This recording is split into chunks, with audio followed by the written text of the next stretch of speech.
Greetings and salutations. I'm the fallen angel Christopher Daniels. Hello, yes, Danhausen here, to tell you, deliver a very nice, very evil message, if you will. This is NXT superstar Dexter Lumis. What's up, everybody? It's me, your buddy, your pal, Scott Stanford. Hey, this is Big Sexy Kevin Nash.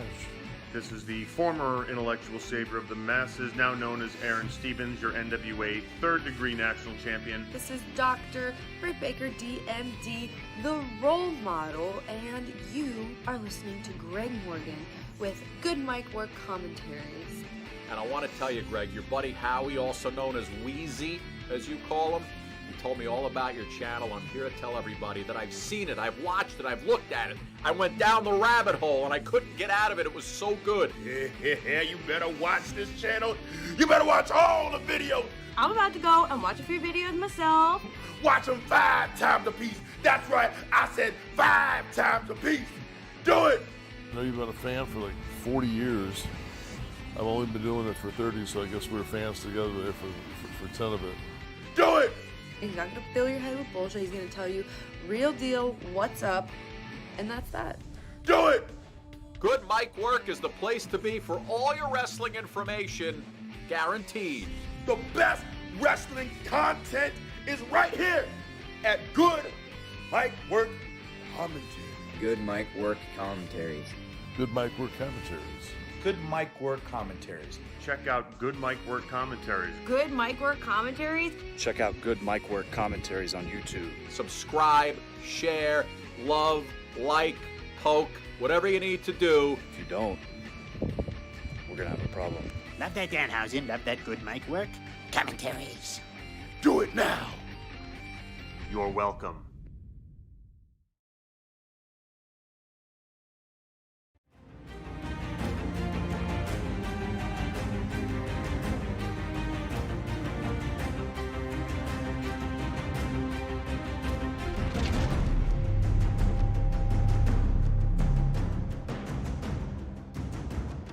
Happy Friday night. What's going on, everyone? And welcome to a very special edition of the Winged Eagle podcast, coming up here a day earlier than normal. Normally, I'm up here every Saturday afternoon or evening, depending on where you live. But because of my schedule in my personal life, I found myself off with nothing going on tonight. So I thought tonight would be a perfect time to come up a little bit early and do our weekly podcast tonight, immediately following SmackDown. That way we can fully predict this weekend's Fastlane and talk a little bit and a lot about that.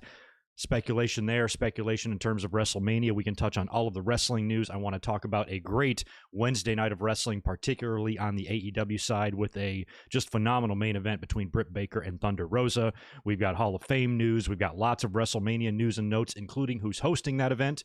We've got some comings and goings in WWE, and like I said, all sorts of other wrestling results and fun stuff to get into. And of course, we're going to get into what we just saw on SmackDown a minute ago. Edge has been officially named as the enforcer at Fastlane, which is no surprise. He returned to the ring tonight for the first time in 10 years on SmackDown, earned himself a victory, spearing Jey Uso for the win there, and he'll be added to the mix in the Daniel Bryan and Roman Reigns match on Sunday, which, kind of seemed likely, and after a decade, Edge isn't going to come back to SmackDown and lose his first match back. So kind of a predictable show tonight on SmackDown, but we'll be getting into the full results there, and it should be a pretty fun, chill hangout on a Friday night to kick off the weekend. I've got a lot of scheduling news for you as well in terms of what you can expect this coming week and leading up to WrestleMania here on the channel. I've got some patrons to shout out, super chats to answer, hellos to make, but other than that, we'll just spend a few minutes hanging out here, and then we'll get into everything. I'll probably open up tonight with the news. We'll start with the Hulk Hogan and Titus O'Neil news, which is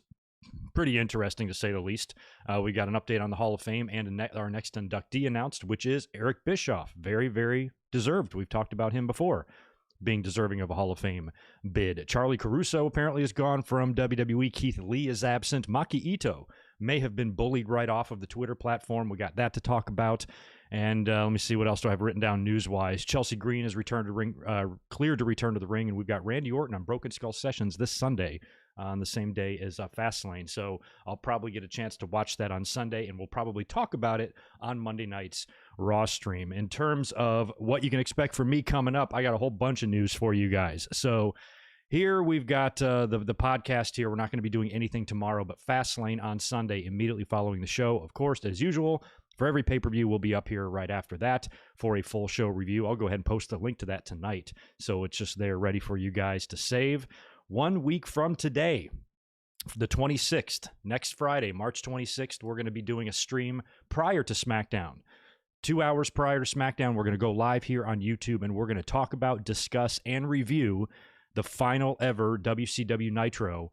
Next Friday will be the 20th anniversary of that date, of the big buyout, the simulcast on Raw and USA Network, TNT, Vince, Shane, that whole thing. And that was also the go-home show in WWE for WrestleMania 17. So much going on in the world right there, or at that time. And next week is the 20-year anniversary of all of that. So that's going to be a special live stream Friday, 1 week from tonight, prior to SmackDown. So just head over to my YouTube channel a couple hours before SmackDown, and we'll talk all about that. So next week's going to be really fun, and then we'll be back to normal podcast schedule for the following Saturday.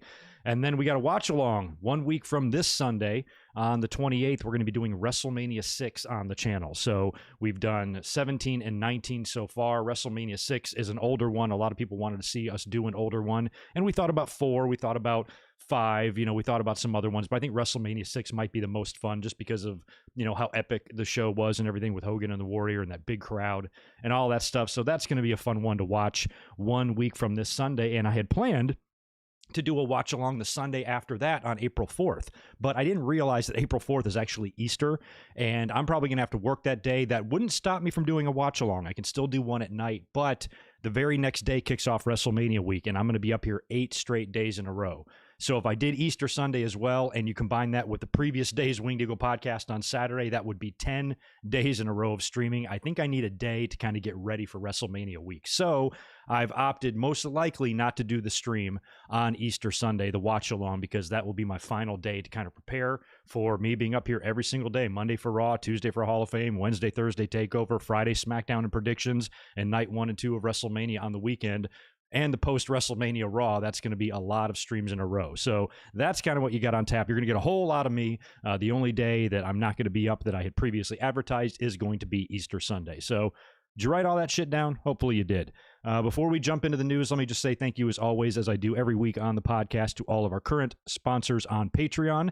If you'd like to support the channel, you can do so. The link is in the description below. But I want to thank JJ and Darren Piper and Nikita Abalakin, Chris Miner and Super Fluffy Toaster, Deshaun Robinson, J Smooth 99, Martin Can, Alex Dredge, Apron Bump Podcast, Alan Carter, Brandon Yelverton, Michael Tong, Nick Musser, Jimmy Anderson, K-Dogs Kennel, who has got a sponsored review coming up in the month of April. We're going to do a live stream on Royal Rumble 1993, one of my favorite Rumbles ever. That's coming up. Thank you again, man. Ryan Y., Devlin Husband, John Redifer, Claudio Clavadetcher, Daniel Rodriguez, Barry MK, Josiah Blevins, Mr. Steve, Scott Moss, John Riffle, Michael Kumo, Naveed, Keith Salyers, Nathan Walker, and Blake Moran. Thanks again, guys, as always, for your continued support. Y'all keep the boat afloat here on the channel. Anyway, let me cruise back over now. Last thing I have to do is just to say hello officially to everybody in the chat. And yes, Barry, I did sign up for Peacock. We'll talk a little bit about Peacock in a minute. They've screwed us. I have 5 years of hating this. You must be referring to maybe some of the problems people are having with accessing some of the WWE content so far. And thanks for the 2, but we're going to be getting into that in just a second. George Morris is back with $5, dude. Thanks again. Hey, Greg, how are you doing? WWE Network on Peacock is disappointing. Busy week at work. Now I start 2 weeks vacation and play Retromania Wrestling soon. Awesome. Enjoy your vacation, dude. Yeah, we're going to talk a little bit about Peacock. I don't even have that written on my notes, but I meant to talk about it because I signed up for it last night.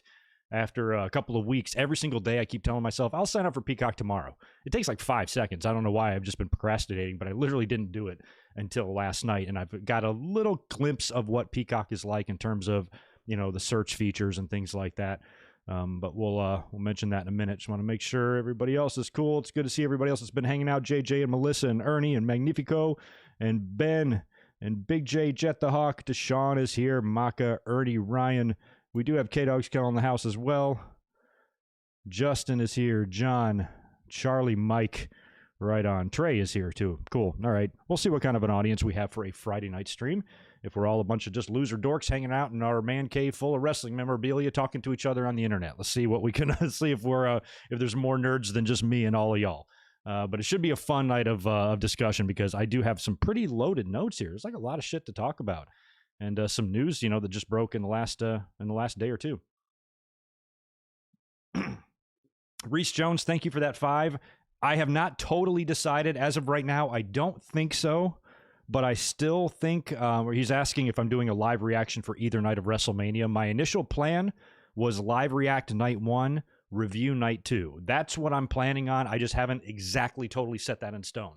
I might want to do a review instead, but I think I'm going to react to night 1 and do a review of the entire show as a whole the next night. We'll talk about night 1 and night 2, and maybe night 1 will just be me hanging out with you guys and, drinking and kicking back and having a good time, and then maybe staying up later and discussing it or something. That kind of is my plan, but it's going to be a long week of streaming, so I'm just going to see how that all fits in and, all that. But I'll have that decided prior to we even start that week. Just haven't totally figured it out yet. Oh yeah, WrestleMania 10. I'm going to be doing some more watch-alongs. Like I said, Easter won't be happening, but after WrestleMania, we'll be doing a lot more, and we can do other pay-per-views. I'd like to do some King of the Rings and some SummerSlams and shit, so we'll be doing more of those on the channel as well. And do me a favor, for those of you who are here, if you can smash that thumbs up button for me, I'd appreciate that. Let's get into the wrestling news. Like some of you were asking me about a minute ago about Peacock. I have finally signed up for it. I did do the Premium Plus, so it's just $10. It's $9.99, and it gives you full access without the ads. I absolutely hate ads. I've been on YouTube Premium and all the others. Anytime I can pay for not watching an ad, I will do it. With WWE Network now, I guess the charges will just stop being deducted from your bank after next month when the network at least folds for us here in the U.S. I have not really looked through much of the Peacock WWE content other than what I kind of see just on their home screen. Like if I click on WWE, I see all the same shit. I see the Broken Skull sessions. They got all those little mini pieces and a lot of the docs and the 24 stuff. I think searching through pay-per-views and actual shows from the past is going to be difficult before they get that sorted out. So far, I've heard nothing but bad things about the search features. I've been complaining that WWE hasn't had good search features, so apparently Peacock's even worse than that. And, the breakdowns of some of the shows, you can no longer break them down. They're just one video. You can't just search a certain wrestler and pull up a bunch of their matches anymore. Shit like that. But that might get better as, the content continues to be added and they, tweak up the system or whatever. So I'm not freaking out too much yet. Plus, I got an awesome tape library.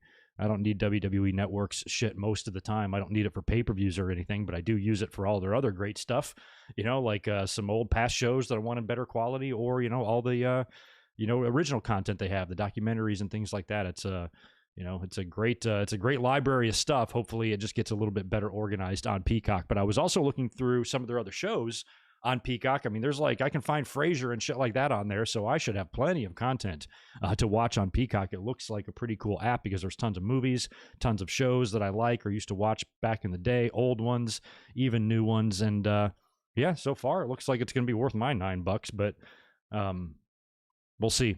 So far, haven't heard good things, but finally, I am a proud Premium Plus subscriber of the Peacock. Anyway, let's get into the wrestling news now because we should open up with the news that was announced today by WWE all across their social media platforms. They have announced that there will indeed be a host for this year's WrestleMania. As a matter of fact, there's going to be 2 of them, and 2 names that was not on my fucking bingo card, Hulk Hogan and Titus O'Neil. Does this not sound like the WrestleMania equivalent of I'm not racist because I got a black friend? I mean, what are they doing here? Why Hogan for real? When you think about some of the personalities that are currently on WWE right now, probably the biggest one being Bayley, that would be such a perfect host for this thing, considering she had one of the best years in the company in terms of the pandemic. She really shined through all of that. She's perfectly capable of doing it. She's fucking hilarious. She would have great segments on the show in that role. If they let Alexa Bliss do it and they let New Day do it, why the hell not Bayley? So what kind of message they're trying to, to get across here, I don't know, but it comes off as extremely transparent to me. And I just don't understand why they continue to promote this guy. I understand Hogan regrets what he says, or what he said, or what he got caught saying, and he's tried his best to make amends. Some people have been more forgiving than others. Titus appears to be. New Day maybe not so much. Mark Henry not so much. Some people reluctantly. I know with me reluctantly. I just kind of thought there was really no coming back from that. But WWE wants to do everything they can to preserve that Babe Ruth-ish legacy of Hogan. And I can understand that too from a company standpoint, but he's gotten, he's done some, all the things in his life that he's done. It's really hard to kind of whitewash over that goes way before, the racist tirade. Even before that, he was a fucking fool. So I am just surprised. I know it's Tampa, it's his hometown, it's Hulkamania country. That's all fine and good. But when you think of people that could host it and could benefit from being in a spot like that, somebody like a Bayley. And the reason I'm saying this is because there's no rule that says it has to be a legend. We've seen current talent do it, like Alexa Bliss. So I think they lost out big time on Bayley. Some people thought Billy Kay could be a good host. I don't know. That might be a little bit much on the voice there, but maybe. But point is, there's characters there. There's personalities there. Kevin Owens is another guy, a guy who's got a talk show who'd be a great host, considering the run he had with Roman Reigns and how he really impressed, but he's not really in the title picture right now, but he'd like to see him do something significant at WrestleMania. But what can he do? He'd be a great host. But instead, it's going to be Hulk Hogan and Titus O'Neil. Now, this is nothing against Titus at all. We all love Titus. Titus is probably one of the most kind-hearted dudes you could ever fucking meet. He's just constantly going out of his way to help everybody else, and he's a great dude. So I'm happy for him. I'm happy that he gets to have this moment, but he's going to be, kind of a backseat to Hogan, who's going to be out there doing, something brothers and all of that. I really hope Titus spoofs his greatest Royal Rumble fall. That would be funny if Hogan comes down to the ring and he waddles his decrepit ass down there and Titus lets him get a head start, and then Titus starts running to catch up with him, and then he trips and he dives under the ring. Why not? Give it a shot.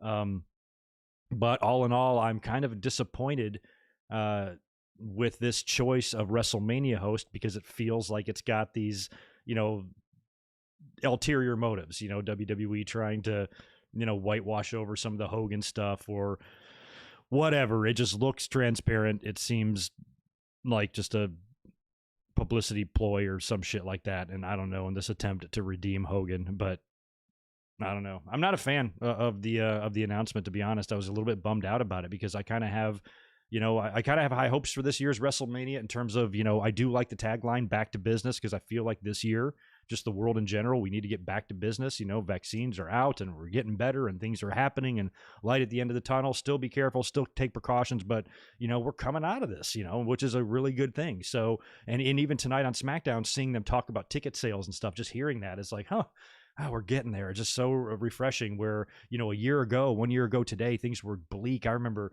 even when this was going on, it was like dark and kind of gray and rainy out. It just had this depressing, scary feel. There was a line going outside the grocery store because they would only let 25 people in at a time. And you had to hope that there was something like soap or toilet paper in there or food of some kind. And there never was. All the meat was gone. All the chicken, the seafood, the frozen section was just depleted. It was a fucking scary time. And here we are 1 year later, and things are starting to come back to life a little bit. And we've got fans and coming back to an arena for the first time in a while. It's kind of cool to see all of that. So, that makes me at least excited in that standpoint for, WrestleMania. But some of these other decisions, I'm not so sure. And it kind of puts a damper on it, with Hogan being a part of this. I just, I don't know. Not that much of a fan. But anyway, there is some other WrestleMania, news that we need to get into as well in terms of what they're going to be filming. Now, Eric Bischoff has been the latest inductee announced for the Hall of Fame. They did this, I believe, yesterday is when that announcement came out. And that made me happy as hell because I think Bischoff deserves it. Now, a lot of fans were surprised by this because we just saw Bischoff on Dynamite this week or last week or whatever it was during that War Council or the debate. What was it? Whatever they did. He's been on Dynamite recently. I don't think Eric Bischoff was under any sort of contract to them. A lot of people were like, Eric Bischoff's in AEW. I don't think he's in AEW. I just think he's appeared for them a couple of times and is probably free to do whatever they want or whatever he wants. So maybe WWE, this is a way to kind of get him away from them for a little while and bring him over. And, I don't know if they're putting him in because of that. And that's kind of motivating this. I mean, Eric Bischoff, to me, this is actually overdue. When you think of like Vern Gagne going in and, even Eddie Graham and stuff like that, the heads of other promotions and stuff. And I think the Crockett's winning too, did they not? Maybe not. I think they did. I think Jimmy Crockett might have gone in.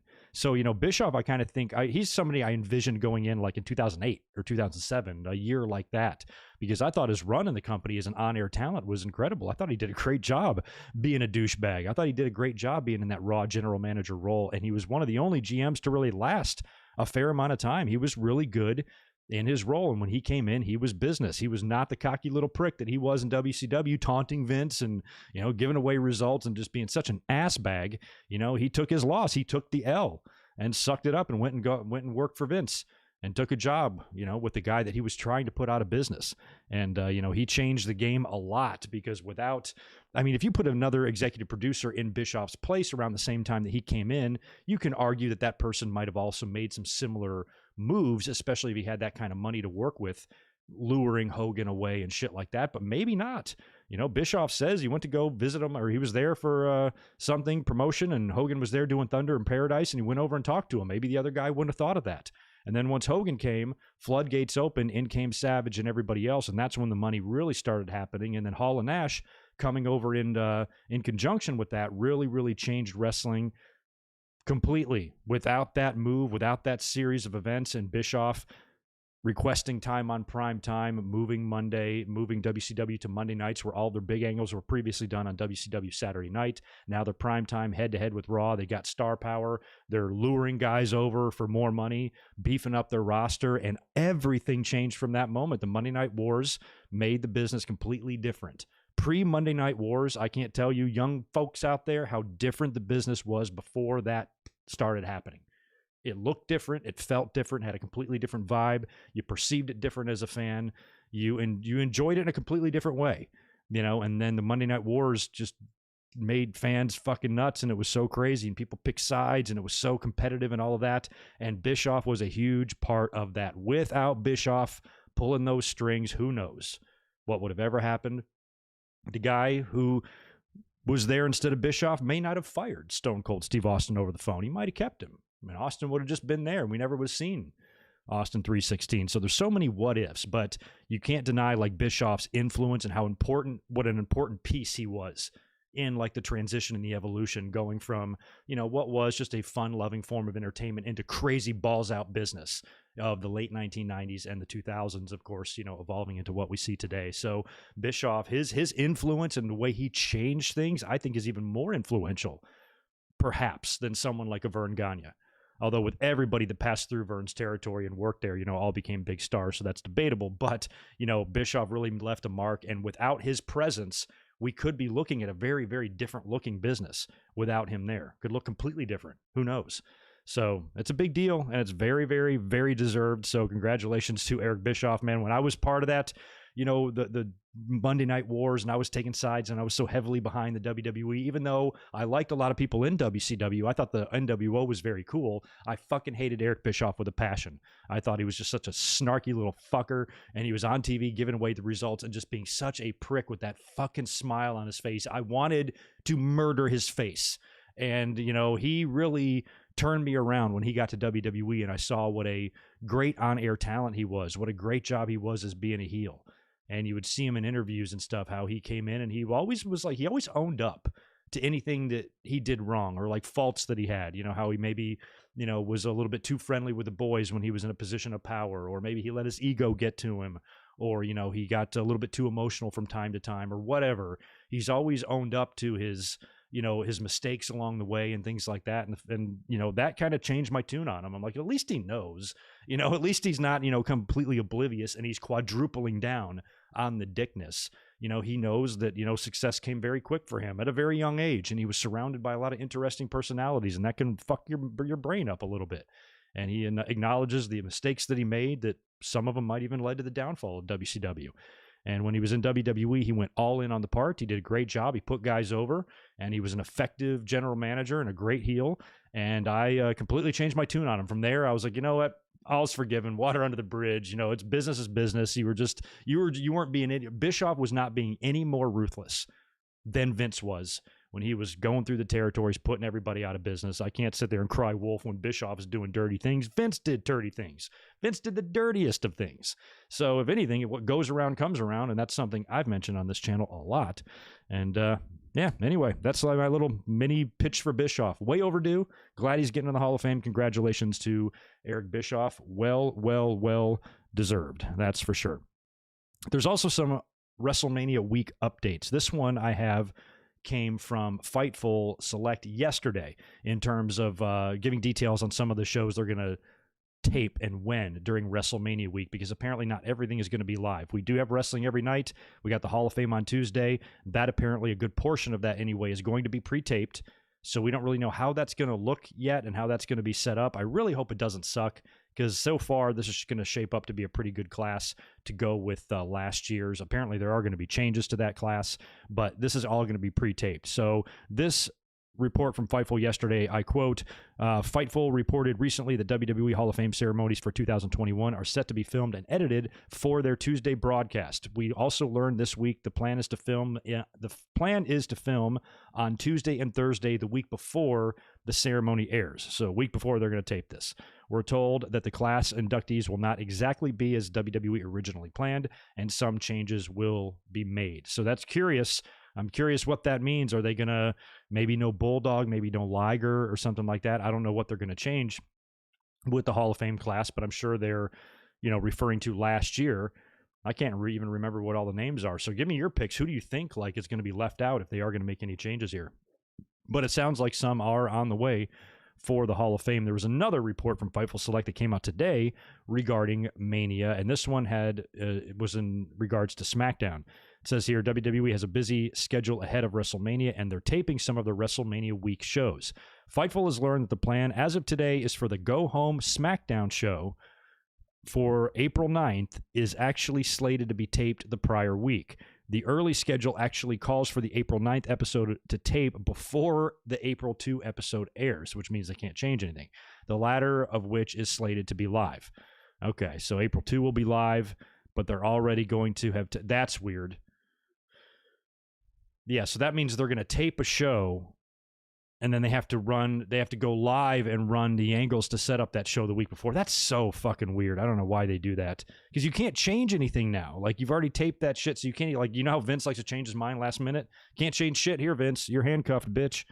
That's interesting. Anyway, what a mess. That week we'll also see the WWE Hall of Fame shows tape over the course of 2 days, which we just mentioned. So does look like the Go Home SmackDown is going to be taped. That's a good idea to tape that show. I mean, that's a long weekend. WrestleMania is the next day to be in that Thunderdome live, especially when you got to be out of there. I think by that point they have to have the new Thunderdome by then. So the new Thunderdome location is probably another reason why they're taping a couple of these shows early, because they got to be out of there, I believe, by April 4th. So yeah, so the April, I think by Easter. So by that Friday, that April 2nd episode of SmackDown will probably be the last one in that arena, I suppose.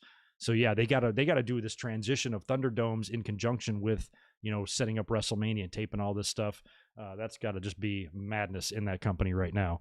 Don't envy anybody there for that schedule. But like I said, we'll be up here a lot all that week. That night that they're talking about, that April 9th episode of the taped SmackDown, will be our predictions video for WrestleMania. So immediately after SmackDown that night, we'll be up here live predicting the entire WrestleMania card, night 1 and 2. It's going to be fun.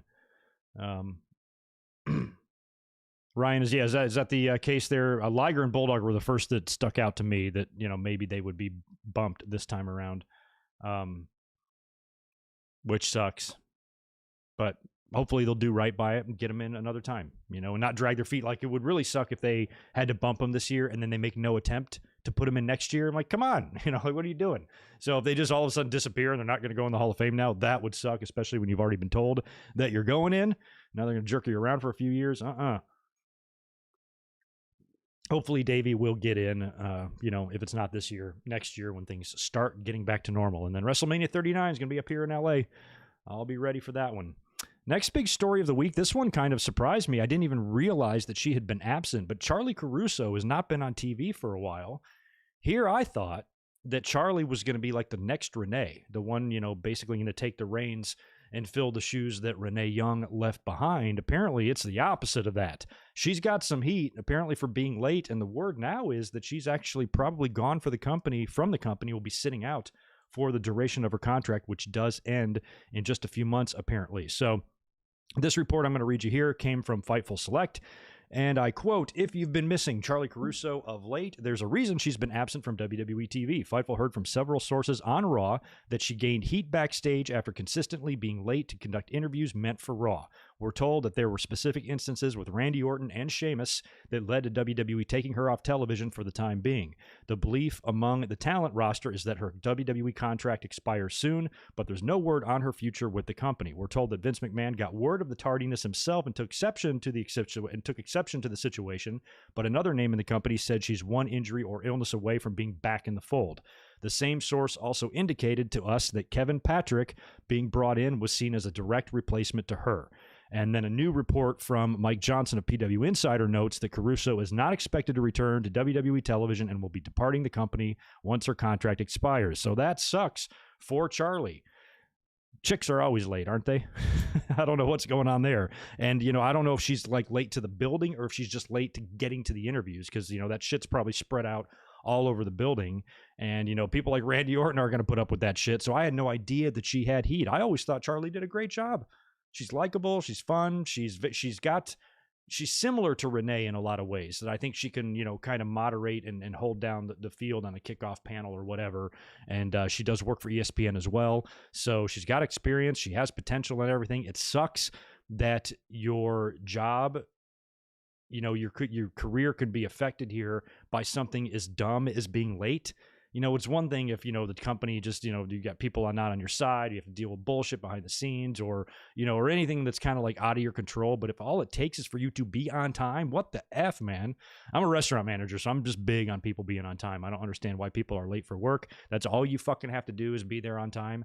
And, if you work the type of job to where you do a little bit more manual labor than most, like I do or something like that, you're going to have to rely on your reliability and your work ethic to get you over and to make yourself a living. And if you're fucking late all the time, I'm not going to be doing anything to help you, as your boss. So I just think that's kind of silly that Caruso couldn't fucking be late for or couldn't be on time for interviews. And that's why she's kind of been removed from television. Maybe she doesn't give a shit. Maybe this is what she wants. Maybe she wants to get out of there and go do something else and she's mentally checked out. I don't know. I always just thought Charlie was cool.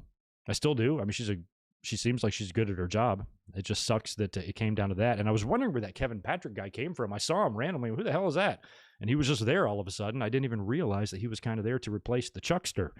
So best of luck to Charlie Caruso, whatever's down the road for her. Wish her the best. I hope to see her on TV somewhere again in the future because she's good. Maybe she is a diva. I don't know. I don't want to speculate on her personality. I've never met her. I don't know her. She seems great. I've always just thought good things. I actually thought, I've said this before on the podcast, when Renee Young left, that's like a huge loss. But I also said that I think Charlie can fill the shoes like I did. I thought that. Still think that, kind of. So we'll see. Maybe she comes back. That one part in the story there where the one source said she's just an injury or illness away from coming back. Maybe they'll bring her back in. They'll make up. She'll resign. Who knows? But we'll see. Speaking of people leaving, looks like we've got a Twitter absence. Poor Maki Itoh, who, and I'm so sorry about last week. We did the podcast. Part of the reason why I'm doing the podcast tonight is because sometimes on Saturdays I am a little bit rushed trying to get to work. So I had to have a Cliff's Notes version of Dynamite last week. And I didn't even talk about the clusterfuck women's match that took place with Maki Itoh and everybody out there. And she was singing and dancing. And, she had those really hideous looking microphone bonks to the head of Hikaru Shida. I will be the first one to admit that ain't my cup of tea. I do think a lot of what they were doing in that match looked really bad, but that's about as far as I take it. I think Maki Itoh is a fun-loving wrestler. She does, if you watch some of her stuff from Japan and stuff, she can wrestle a little bit better than was coming off in AEW. Maybe it's jitters, I don't know, but she wasn't doing really a whole lot in the ring that I approved of, and I even talked about this in the Revolution review. In her match, I said, one of the biggest problems is when she's getting pinned, it's like she doesn't know how to kick out of anything. She doesn't know how to kick out at two. So I saw this happen multiple times where the referee, he almost had to stop counting because she wasn't even trying to kick out. She's just expecting the person on top of her just kind of roll off of her, and I'm like, she needs some work is basically all that is. I think she's a little bit too young to be in there wrestling at this level yet. But that's about as far as my criticisms go because I'm just trying to be honest. Like Maki Itoh, she's beloved. Everybody just adores her in wrestling. But I was like, I don't know if this wrestling is really for me. I don't know if I'm their target audience. This is not the type of stuff I usually prefer to see. But I'm not fucking freaking out. I'm not saying, see, AEW is a fucking pile of shit. I'm not going on my podcast and ranting and raving and riling up all these just fucking brainless sheep that worship me and fuel this, like people like Cornette that just, live to tear stuff like this down, while I think it deserves criticism. And I'm more than willing to accept anybody to say, good mic work, I did not like that stuff from her. No problem. You have every right to not like that. Truth be told, full disclosure, I didn't really like it. But what I'm not going to do is attack her. What I'm not going to do is use this as ammunition to fire at the fans on the other side, these AEW cult fans that everybody seems to claim is out there, which very rarely attack me.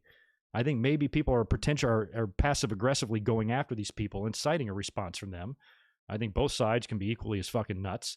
And it winds up turning into and being used as ammunition and debate in this war, and it's fueled by people like Cornette, who's an incredible talker, and his worshipers, these he speaks the facts crowd, who say that all the time. His worshipers just regurgitate the same language without having an original thought of their own. And they go and attack Maki Itoh, they target her, they bully her, they harass her online, and now it appears like she may have been harassed right the fuck off Twitter. Not sure. You can't really access her page. It's still there, but there's no tweets showing up. And I think she might have even changed her name just to a punctuation point or something like that. And you can imagine, because you guys all know wrestling fans as well as I do, what people were probably saying to her this week, as the more and more anti-AEW people really came out of the woodwork to criticize this match, which again, just so you're not misunderstanding, I was not a fan of either. But I'm certainly not going to go online and attack and criticize somebody that seems like she has nothing but a good heart, the best of intentions. Sure, she needs a little bit of work. Sure, maybe AEW shouldn't be putting someone with that little experience in the ring on that level on live TV. You can make all of those arguments, provided you don't talk like a maniac and you present a compelling case. Fine, no problem. I'll listen to that. But this attack and these personal and verbal attacks and all these nicknames that Jim Cornette comes up for everybody that people just repeat and repeat and repeat. And like I said, it's all the same type of fans. It's the he speaks the facts crowd. People say that about other YouTubers. He speaks the truth. He speaks the facts. I don't even want you guys saying that about me, because whenever you worship somebody to the point that you are changing definitions of words, that's a problem. That's the cult type mentality. Opinions are not facts. So when you say so-and-so speaks facts, no, he doesn't. He speaks opinion. And if you're willing to worship somebody to the degree that you want to change words inside of Webster's dictionary, then that's just a different level of delusion than I can even fucking talk about. So you see this stuff and people feed off of it, and they feed off the negative and feed off the negative. And sometimes I just wonder if being aggressively angry ever gets old to these people. Why must it all? Why? Because when I saw on Twitter that night, people were saying like, oh, I can't wait to hear what he has to say about this.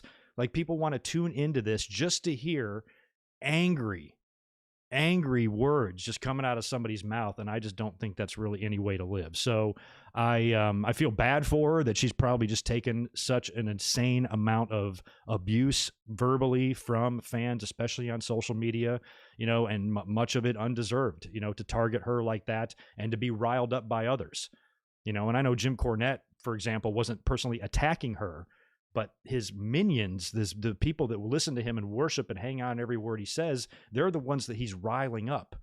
It's just like inciting the riots. You're kind of doing this, with a lot of the language and, in the merry-go-round of, just anger that you take everybody on when you criticize and stuff. So I know a lot of people are like, oh, people are too sensitive these days and shit like that. People weren't this sensitive in the 80s. I promise you, if Twitter and social media would have been around in the 80s, around all of those unstable personalities and that amount of drug use going on, you'd have some people killing themselves over this. I guarantee it. So when you say people are tough, bullshit, they didn't have all this crap.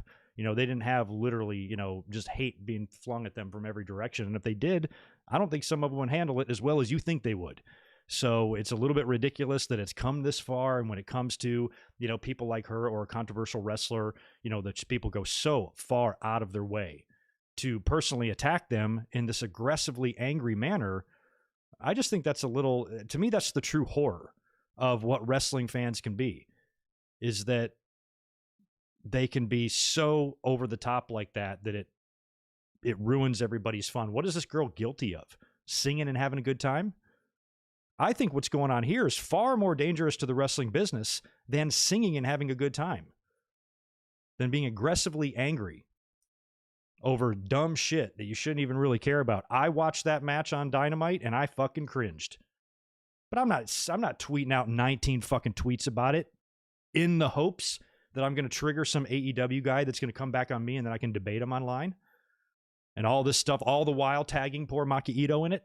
So she has to read this bullshit from people got nothing better to do with their lives. And it can take a toll on you mentally. And it can shut you down.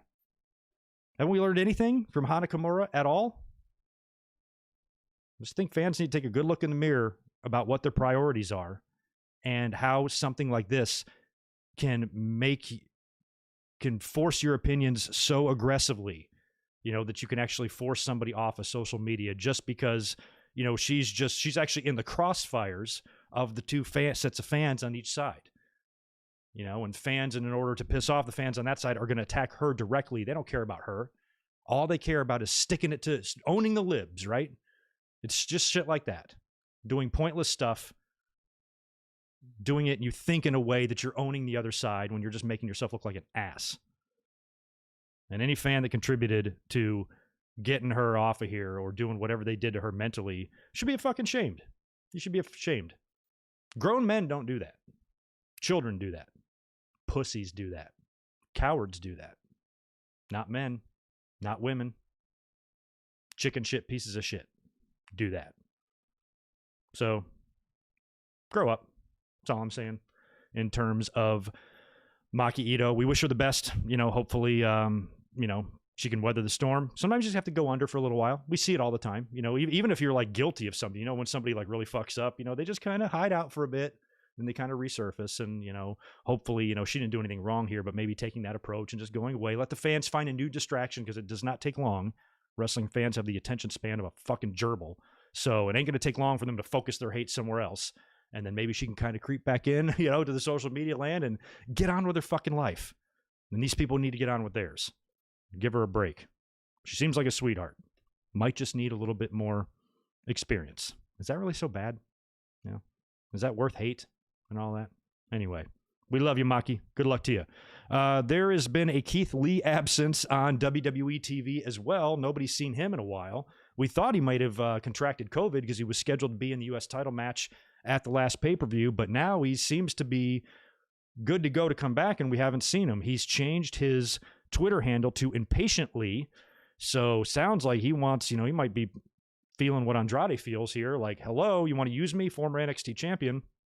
I was at the top of my game when you guys pulled me out of my comfort zone, moved me to the main roster, made me wear a goddamn skirt, and now I don't, I'm a shell of what I used to be. The magic is gone. We saw Walter return this past Wednesday. If Walter gets brought up to the main roster, he's fucked. He is fucked based on what we've seen here, with Keith Lee. So I don't know what they're doing with him. He sent out a tweet saying, I hear many of you. I see many of the messages. One day I will explain it all for the ones true to me. For now, know that I more than appreciate the continued support. And when I return, it will be filled with all the love I have for those that represent this legion. So it sounds like maybe WWE's just not using him. They got so much else going on with WrestleMania that everything's just a complete mess. They don't have time to figure out something for Keith Lee. That's really what it sounds like here. And so this guy now has been set to come back, but they haven't figured him in anywhere. And, here's WrestleMania. It'd be really nice if this guy could be a part of WrestleMania. If he's not, what the fuck did you even take him out of NXT for? So here we thought, months out, this guy was going to have a big role in WrestleMania, big time match somewhere. It's starting to look like he might miss the show unless they bring him back to TV like this Monday. Could see him come back and return, maybe he just shows up, wins a battle royal at something at WrestleMania, but the idea of him being off WrestleMania is kind of fucked up. So, provided he's not injured, I don't know what the hell they're doing in WWE. Oh yeah, that was a part of the thing that I half hated and also half laughed my ass off when they're all brawling. And some of those people brawling are her team members, and she's just up there singing. I'm laughing my ass off, but I'm like, this is really fucking stupid.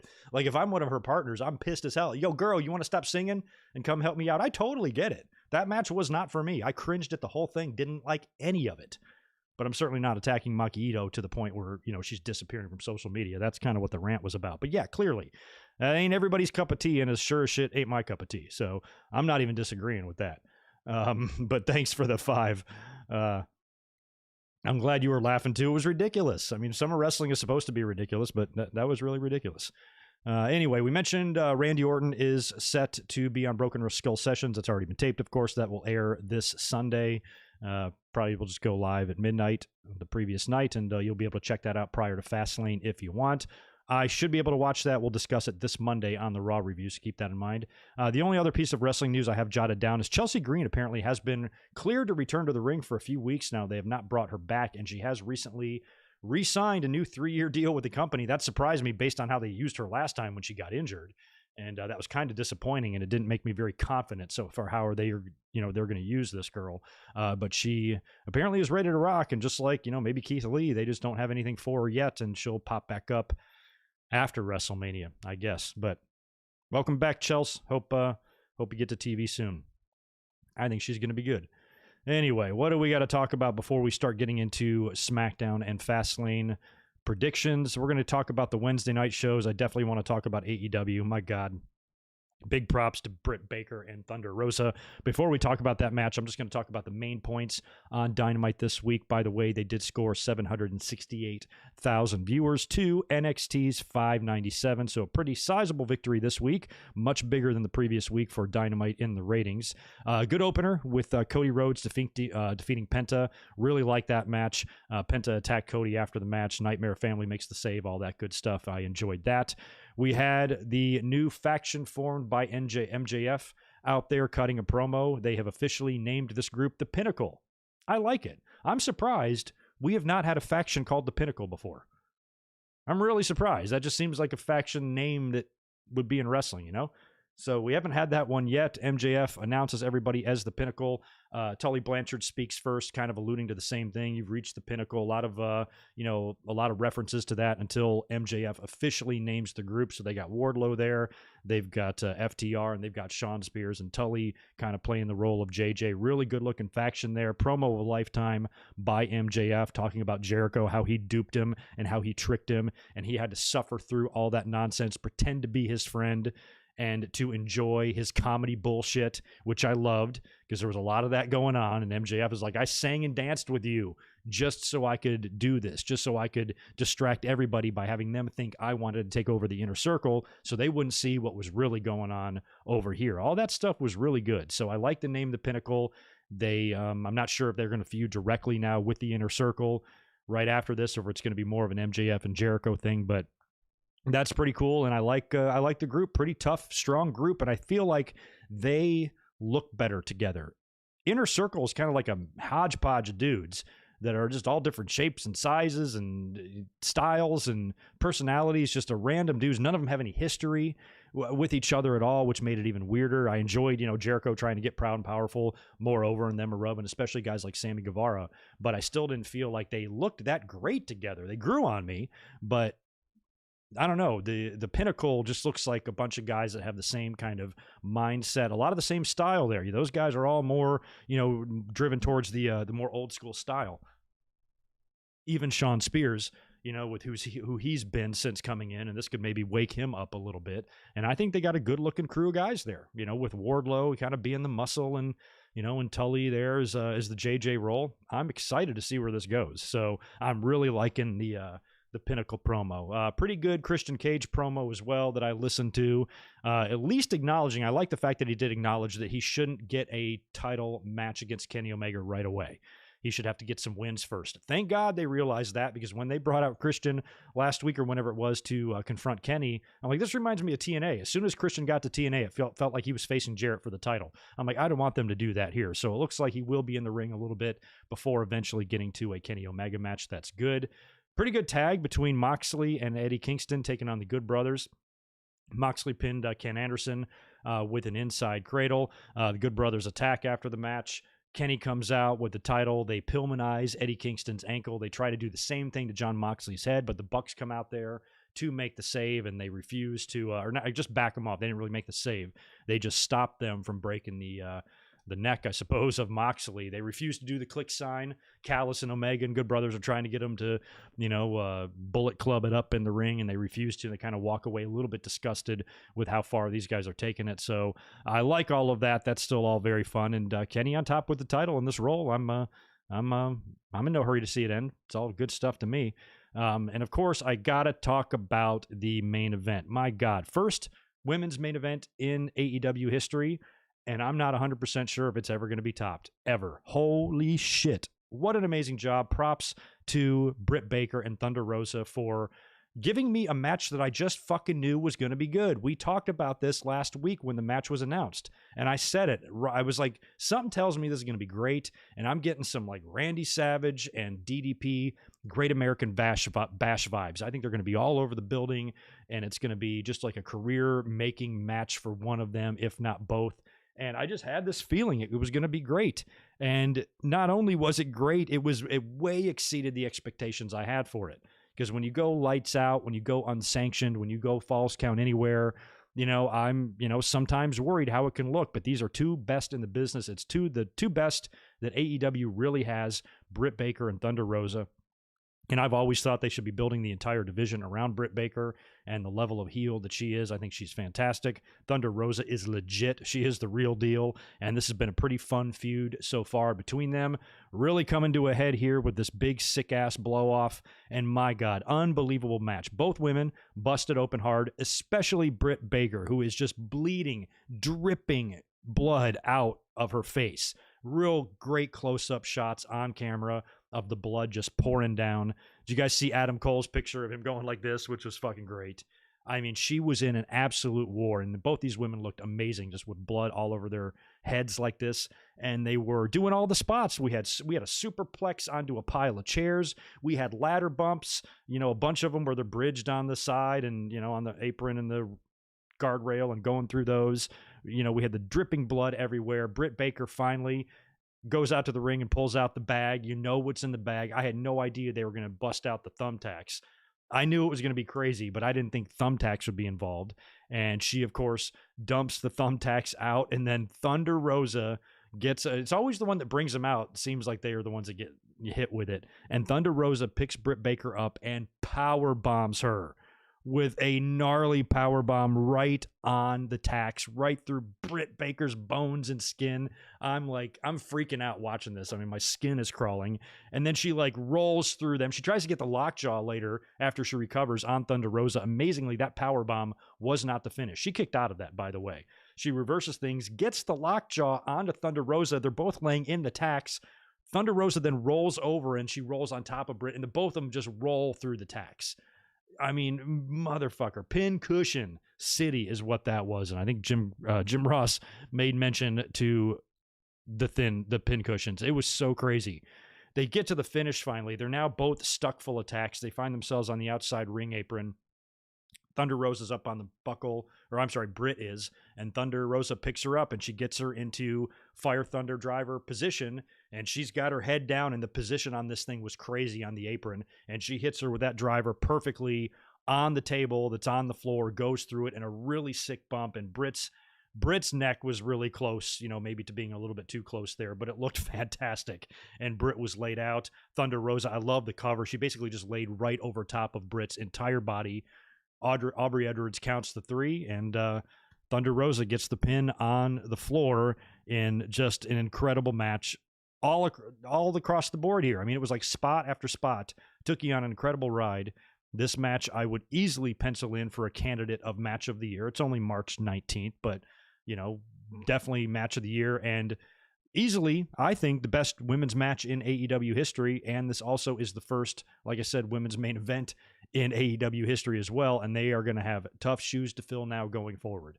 And what I also liked about this match, and what was smart here, AEW, with them doing this match, is that we know that WWE has a clearly superior women's roster. They have much better talent there. Yeah, we have our problems and our issues with the booking over there, but in terms of just talent, on paper talent, it's night and day. I mean, WWE is head and shoulders above AEW in that degree. AEW, we've always known this about them, and they've made incredible efforts to get better.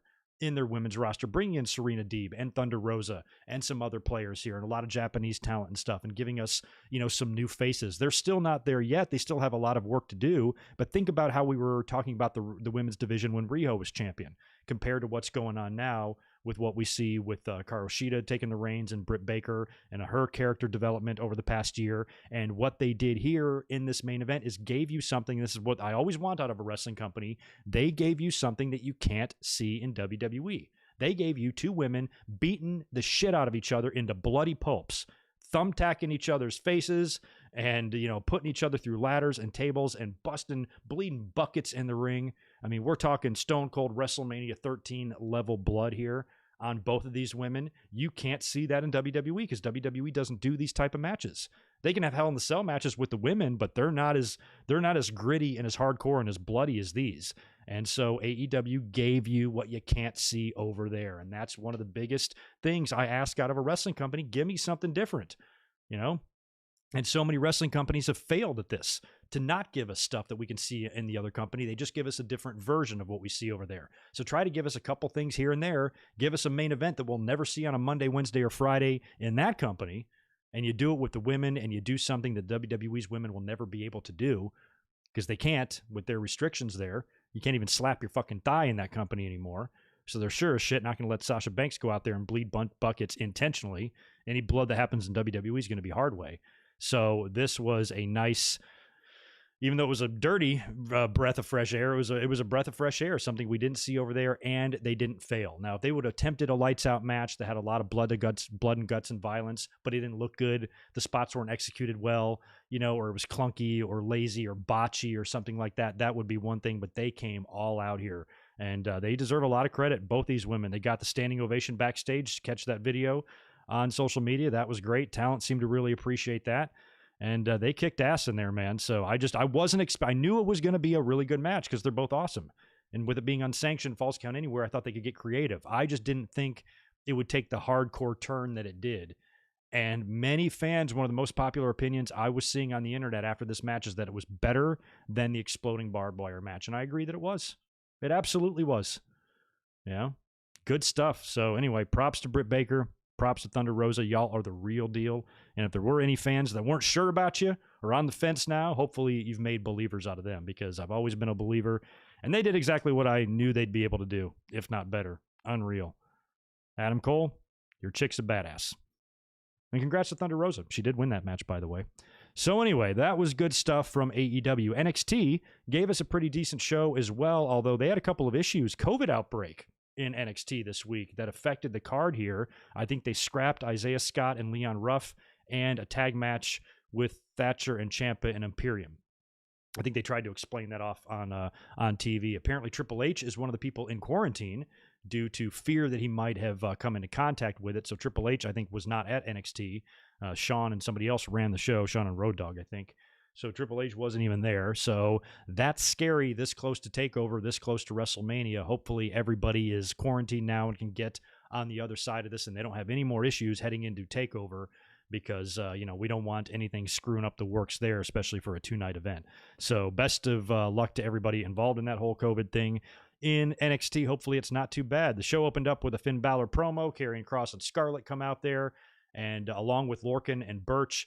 And Scarlett winds up convincing Lorcan and Burch to put the tag team titles on the line in the main event against Kross and Balor. And immediately I didn't like this because I'm like, why do they have to do what they do on the main roster in NXT? I come to NXT to find different stuff than what we see on the main roster. And this has been one of my biggest complaints, along with white straps on Intercontinental titles. I said that whenever they have two kind of like baby faces, and I know Kross is kind of tweenish and was basically a heel last time we saw him, he is coming off right now on TV as a fan favorite. And whenever you have an upcoming match between two fan favorites, you don't have to look any further than SmackDown right now with Sasha and Bianca Belair. Every time, like clockwork, exact science, consistent as gravity, they put these two baby faces together to face the tag team champions. Every time. They started this shit in 97. with Shawn and Austin, and they've been doing it every fucking year. Then they did it the next year with Taker and Austin, and so many other teams, Austin and Triple H or whatever. Every time you have two people that are about to face or something and they're baby faces, they put them together, and they've just been doing it and doing it and doing it to death. And I just beg them to please find a different idea. So when I saw this, I'm like, oh God, please don't put the tag team titles on them. I'm already worried enough that this Sunday, Bianca and Sasha are going to take the tags from Nia and Shayna. So I wasn't really a fan of that, but if it did more to, help the build between the Cross and Balor match coming up at TakeOver, then whatever, right? But that match will be in the main event. The Kyle O'Reilly and Adam Cole stuff was also really good. They basically are looking for each other. I think Cole was in the ring cutting a promo. O'Reilly was on the Tron, and they both basically vow to find each other and to look for each other. And it stretches across multiple segments throughout the night and ends like outside with police, and they're in their cars, and Adam Cole is screaming at the cops saying that Kyle O'Reilly attempted to run him over, and they detain O'Reilly, put him in the cop car. William Regal's running out there and, trying to, make sense of it all. Cole is freaking out. Cole's yelling. Regal would go on to announce that if the police drop the charges and let everybody go, he wants both guys to show up to NXT next Wednesday, where he will provide a solution for all of this. So we can assume Regal's probably going to make a TakeOver match. It'll probably be a gimmick of some kind. I mean, if they got cop cars involved, I'm trying to think. We saw the jail cell match between the Mountie and who else? The Boss Man. Maybe we can see something like that, or something to do with the police cars, or I don't know, some sort of brawl, whatever it is. I just don't know. With guys trying to run motherfuckers over in this feud, how do you just put these two guys in the ring with a referee with regular rules? You feel like Regal's going to have to come up with something for these two. I don't think Fight Pit really sounds good. I think it would have to be something a little more crazy than that. So provided O'Reilly is all right, I do know he's been missing an injury. So if Regal does in fact make a TakeOver match, I'm sure there will be something attached to this in terms of a stipulation.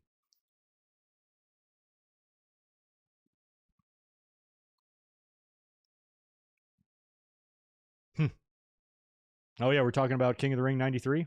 That's a great show, man. That's a great show. I'll catch up on these super chats in just a second. Oh, Chris, thanks for the $2. I called him Ken Anderson. That's funny. Did I write Ken Anderson down?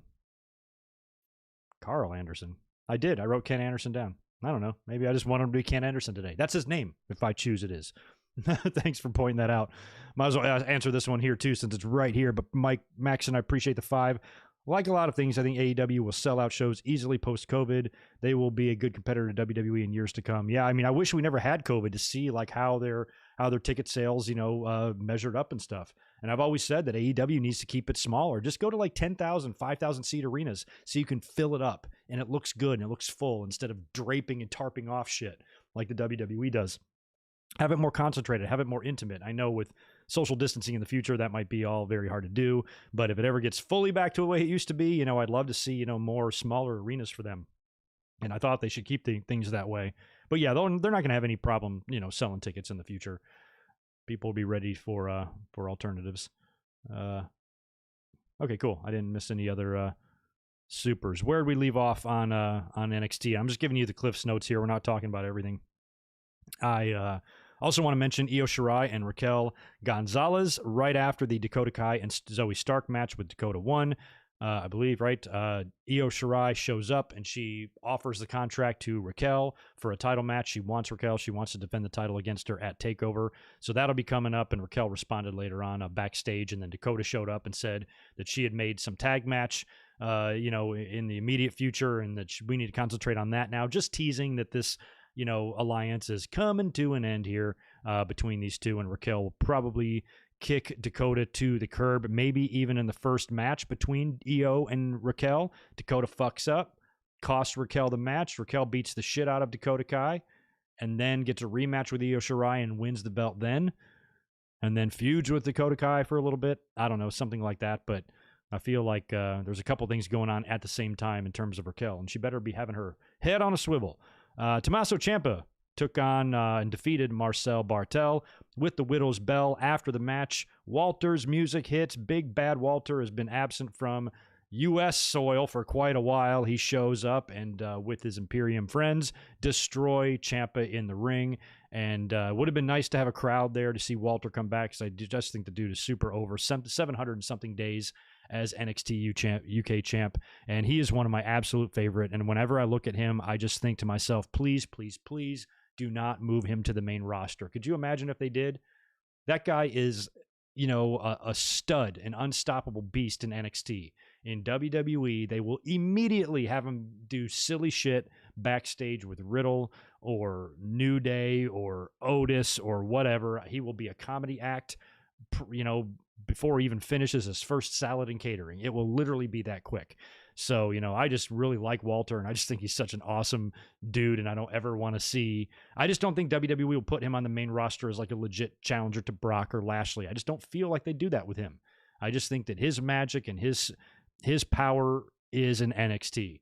And if Keith Lee and Aleister Black and any of these other names are any indication, he's just a guy that I hope they just keep right there where he is, because he just feels like he's such a presence in NXT. And I'm so glad he's there. Walter and fucking Karrion Kross or something. Holy shit. Imagine the matches that we can now have with him being there. So this is really exciting that Walter turned up. We also saw the in-ring debut of LA Knight. He defeated August Gray, pretty much just a showcase for him and a squash. Prior to the match, they show LA Knight walk into the ring backstage. Behind him, you see Bronson Reed just walk right behind him, right into apparently his locker room, where he gets that blue jacket that he's been wearing. So during the match, during LA Knight's match against August Gray, Bronson shows up on the stage, and he totally Chris Farley's from Tommy Boy, fat guy in a little coat, puts it on, and he just scrunches up, and it rips in half, just like Farley does to David Spade. I just wish he would have sang the song. That would have been better. And of course, Knight is all pissed off, but he doesn't let that distract him too much. He still refocuses himself and is able to defeat August Gray with a cool looking finisher. His finisher, I don't know what he calls it. Maybe you guys know. It looks like a half stunner, half cutter, combination of both. Never seen anybody really put those two together before. So if anybody knows what he's calling that, or what he used to call it when he was in NWA or whatever, if he's done this before, I don't know. It's my first time really getting a look at that finisher, and I don't really hate it. Looks kind of cool. So anyway, he got his big win there, and it looks like I already thought that LA Knight and Bronson Reed was booked already. I thought that was the match we were supposed to see on Wednesdays, but they're prolonging it, which is fine. Maybe they'll tack it on to TakeOver, and LA Knight will get his first big win against a quality opponent at TakeOver instead of just on TV. That leaves us with the main event tag title match, Balor and Karrion Kross teaming up to take on Oney Lorcan and Danny Burch. This match ends in a pretty cool way. I'm glad they did not put the belts on him here or anything like that. Balor is going for one of his running drop kicks on the outside of the ring onto Oney Lorcan. He hits him, but he falls backwards and hits Scarlett. She goes down. Karrion Kross sees this. He sees that Finn Balor is responsible. He immediately attacks Finn Balor, just beats his ass, gets in the ring, or throws him in the ring. And Lorcan is able to hit Balor with the basically running uppercut, or running European uppercut, nails Balor with that, pins him for the win, and then Kross gets in the ring and just annihilates everybody, beats the shit out of Lorcan and Burch, and continues the attack on Finn Balor, and stands over him as, the show goes off the air. Scarlett actually tried to help Balor up, and then Kross came from behind and hit him with that running forearm to the back of the head, knocking him out, and basically stood over Balor's broken body. So that's setting up TakeOver. That's going to be a really fun match. When that happens, Finn Balor and Karrion Kross, fingers crossed, knock on wood, everybody stays healthy, COVID and injury free, and we can actually get this, because that's going to be an awesome match. I'm ready for that. So anyway, pretty good stuff from those two shows on Wednesday, but specifically, just again, big shout out and props to Thunder Rosa, Britt Baker. Phenomenal job in that main event match on Wednesday. I cannot say enough good things about that match and how pleasantly entertaining that was in every way. Brav fucking O. Anyway, let's get into SmackDown next, and then we'll finish up with Fastlane predictions. And then if there's time and people are still here, we'll hang out, answer questions, chat a little bit. I'll go up here and knock out a couple more super chats that are rolling in. I got one from K-Dogs. Kenna, what's up? Ready for that Royal Rumble review next month. That's going to be fun. Bret Hart, perfect match, SummerSlam 91 or King of the Ring 93. A lot of people like King of the Ring 93. That is a great match. I like it for different reasons. I think I like them equally as much, but the SummerSlam 91 match is just closer to my heart, because that was just awesome. The Garden, the first big victory for Bret, winning a championship back when the IC title still had a lot of prestige.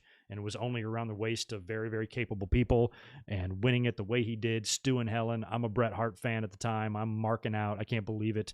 To me, as a Bret Hart fan, in a singles run, because they tried to break him up in singles in 89, and I immediately liked him then, but even in my head, I just I didn't feel it. I was like, Bret is not going to be a singles champion. He's not at the level of a Savage or a Perfect or something like that. He just wasn't there. So when 91 came around and he's got that second shot at it, it felt a little bit different, and, you know, his parents were there, and winning the whole thing was just awesome. Plus Hennig was hurt, you know, and, you know, so maybe the match suffered a bit there, but you wouldn't have noticed. His hair looked a little weird, but other than that, he still gave Bret a hell of a match. And that one, I think, is just a little bit more special to me. But their babyface match in 93 was still good. And what made that match so awesome is that Jim Ross was on the call, you know, and he just made that better. And the moves were just crisper. I loved the backdrop of the Nutter Center. That place just looked great. So I like that match just as much, you know, but if I have to pick, I got to go with that 91 match because I pretty much know it by heart. Deshaun, thanks for the $2. Can you imagine Walter versus 2007 Braun Strowman or Samoa Joe? Yeah, maybe in NXT. Well, if I'm about to say if he faced Braun Strowman, he's whoop his ass. But luckily, you put 2007 on there, 2017 when Braun was much tougher. Walter versus Samoa Joe would be good though, especially Samoa Joe from just a few years back. We can rewind the clock, maybe 7 years or something on Joe. Holy shit! Could you imagine those guys would kill each other? Either way, Walter being around and being a presence now is nothing but good. And I mean, if somebody ever does beat him for that NXT UK title, who the fuck does it, man? Yeah, imagine Walter and Karrion Kross. Holy fuck, man. I want to see that one. Sucks that Keith Lee took it. Because Keith Lee and Walter, they've interacted, I think. But that would be some crazy shit.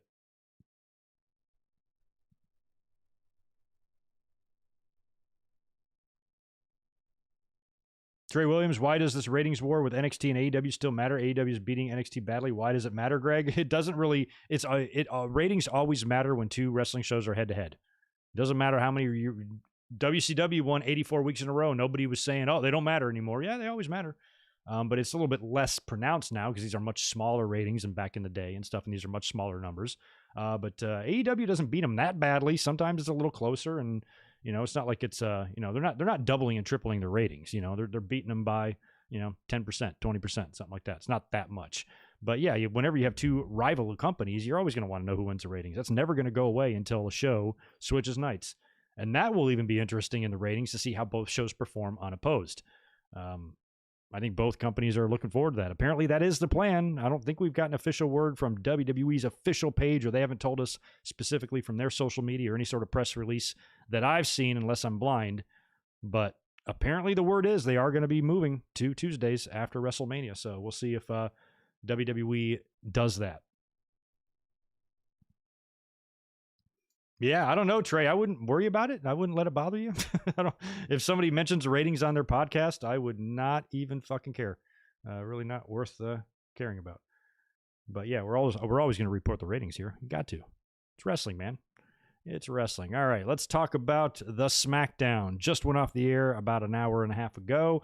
Not a great show. Last few weeks of SmackDown has not been intriguing me much at all. This one, of course, was heavily built around the return to the SmackDown ring of Edge, which to me made the show. He would be in the main event, taking on Jey Uso in a very predictable match, but I didn't care. It was just cool to see Edge back in a SmackDown ring after 10 years, after announcing his retirement on that very show. Crazy shit. But anyway, we had a whole bunch of stupid shit that happened first. Let's open with the SmackDown Women's title on the line. Sasha Banks defending against Nia Jax. I completely forgot that this match was advertised. They immediately cut to Gorilla, where Bianca is back there arguing with Sasha Banks. She's basically pissed that Sasha has got herself into this match because she feels that threatens the WrestleMania match. They could have had this conversation, I don't know, hours ago in the day. Bianca chooses now to bring this up, and Sasha's like, yeah, whatever, or just kind of blows her off, goes out to the ring, faces Nia Jax. During the match, Shayna Baszler, I believe, is getting involved, so Bianca Belair comes out there, but they play her music, and that's just one thing that I just cannot stand. I've talked about this before, but I just don't understand why you need theme music every single time somebody comes in there, especially in run-ins. With run-ins, it's real stupid, because who's waiting for their theme music to go out there and save their homie or save their boy? You know, what the fuck is going on? Or save their friend. So here, Bianca wasn't doing a run-in, but she was just basically fed up. She wanted to walk down to ringside and make sure shit went right. But all she had to do was walk down there. And this is just WWE. It's Kevin Dunn. It's their overproduction. They want the fans to see every single fucking entrance from everybody and multiple times. And you can't even come down to the ring unless you have all your lights and flashers going. It's so dumb. And it's so unrealistic. And it's so infuriatingly unnecessary. Because if you're watching this legit and these are Bianca's true feelings, she is just going to walk the fuck out there. She's not going to be like, hit my music or whatever. That's self-centered. You don't want to come off like a douche. You're a babyface, Bianca. You don't need your music played just because you're walking out there. You're that special. Do I need my music played when I walk to the garage or the fucking store? It's just dumb. It's unrealistic. I don't like it. I think theme music should be saved for entrances only or certain specific run-ins. Sometimes it's great. Worked out just fine in 1999 with Mankind and The Rock when Austin came out there. Big returns is another thing. You know, a CM Punk, you know, run-in would be awesome to hear. Cult of Personality start and CM Punk then comes out. Shit like that. But it doesn't need to happen every time somebody walks down there. It's okay to not play Bianca Belair's theme. The fans hear it every week. It's fine. But they just have to. You ever notice that every match Rey Mysterio has to hit the 619? He can't not hit the 619. WWE has to show everybody everything as if we've seen it for the first time. And that's what takes away from wrestling moves. That's when they become less important because we see them so much in every match and multiple matches on the same show. And shit like this is the same thing. I don't need to see Bianca run down to the ring twisting her hair when she's doing a run-in. It's stupid. Just run out there. Just go out there. Anyway, it's my little mini rant on theme music. Get your shit together, WWE, and stop being so lame. God damn.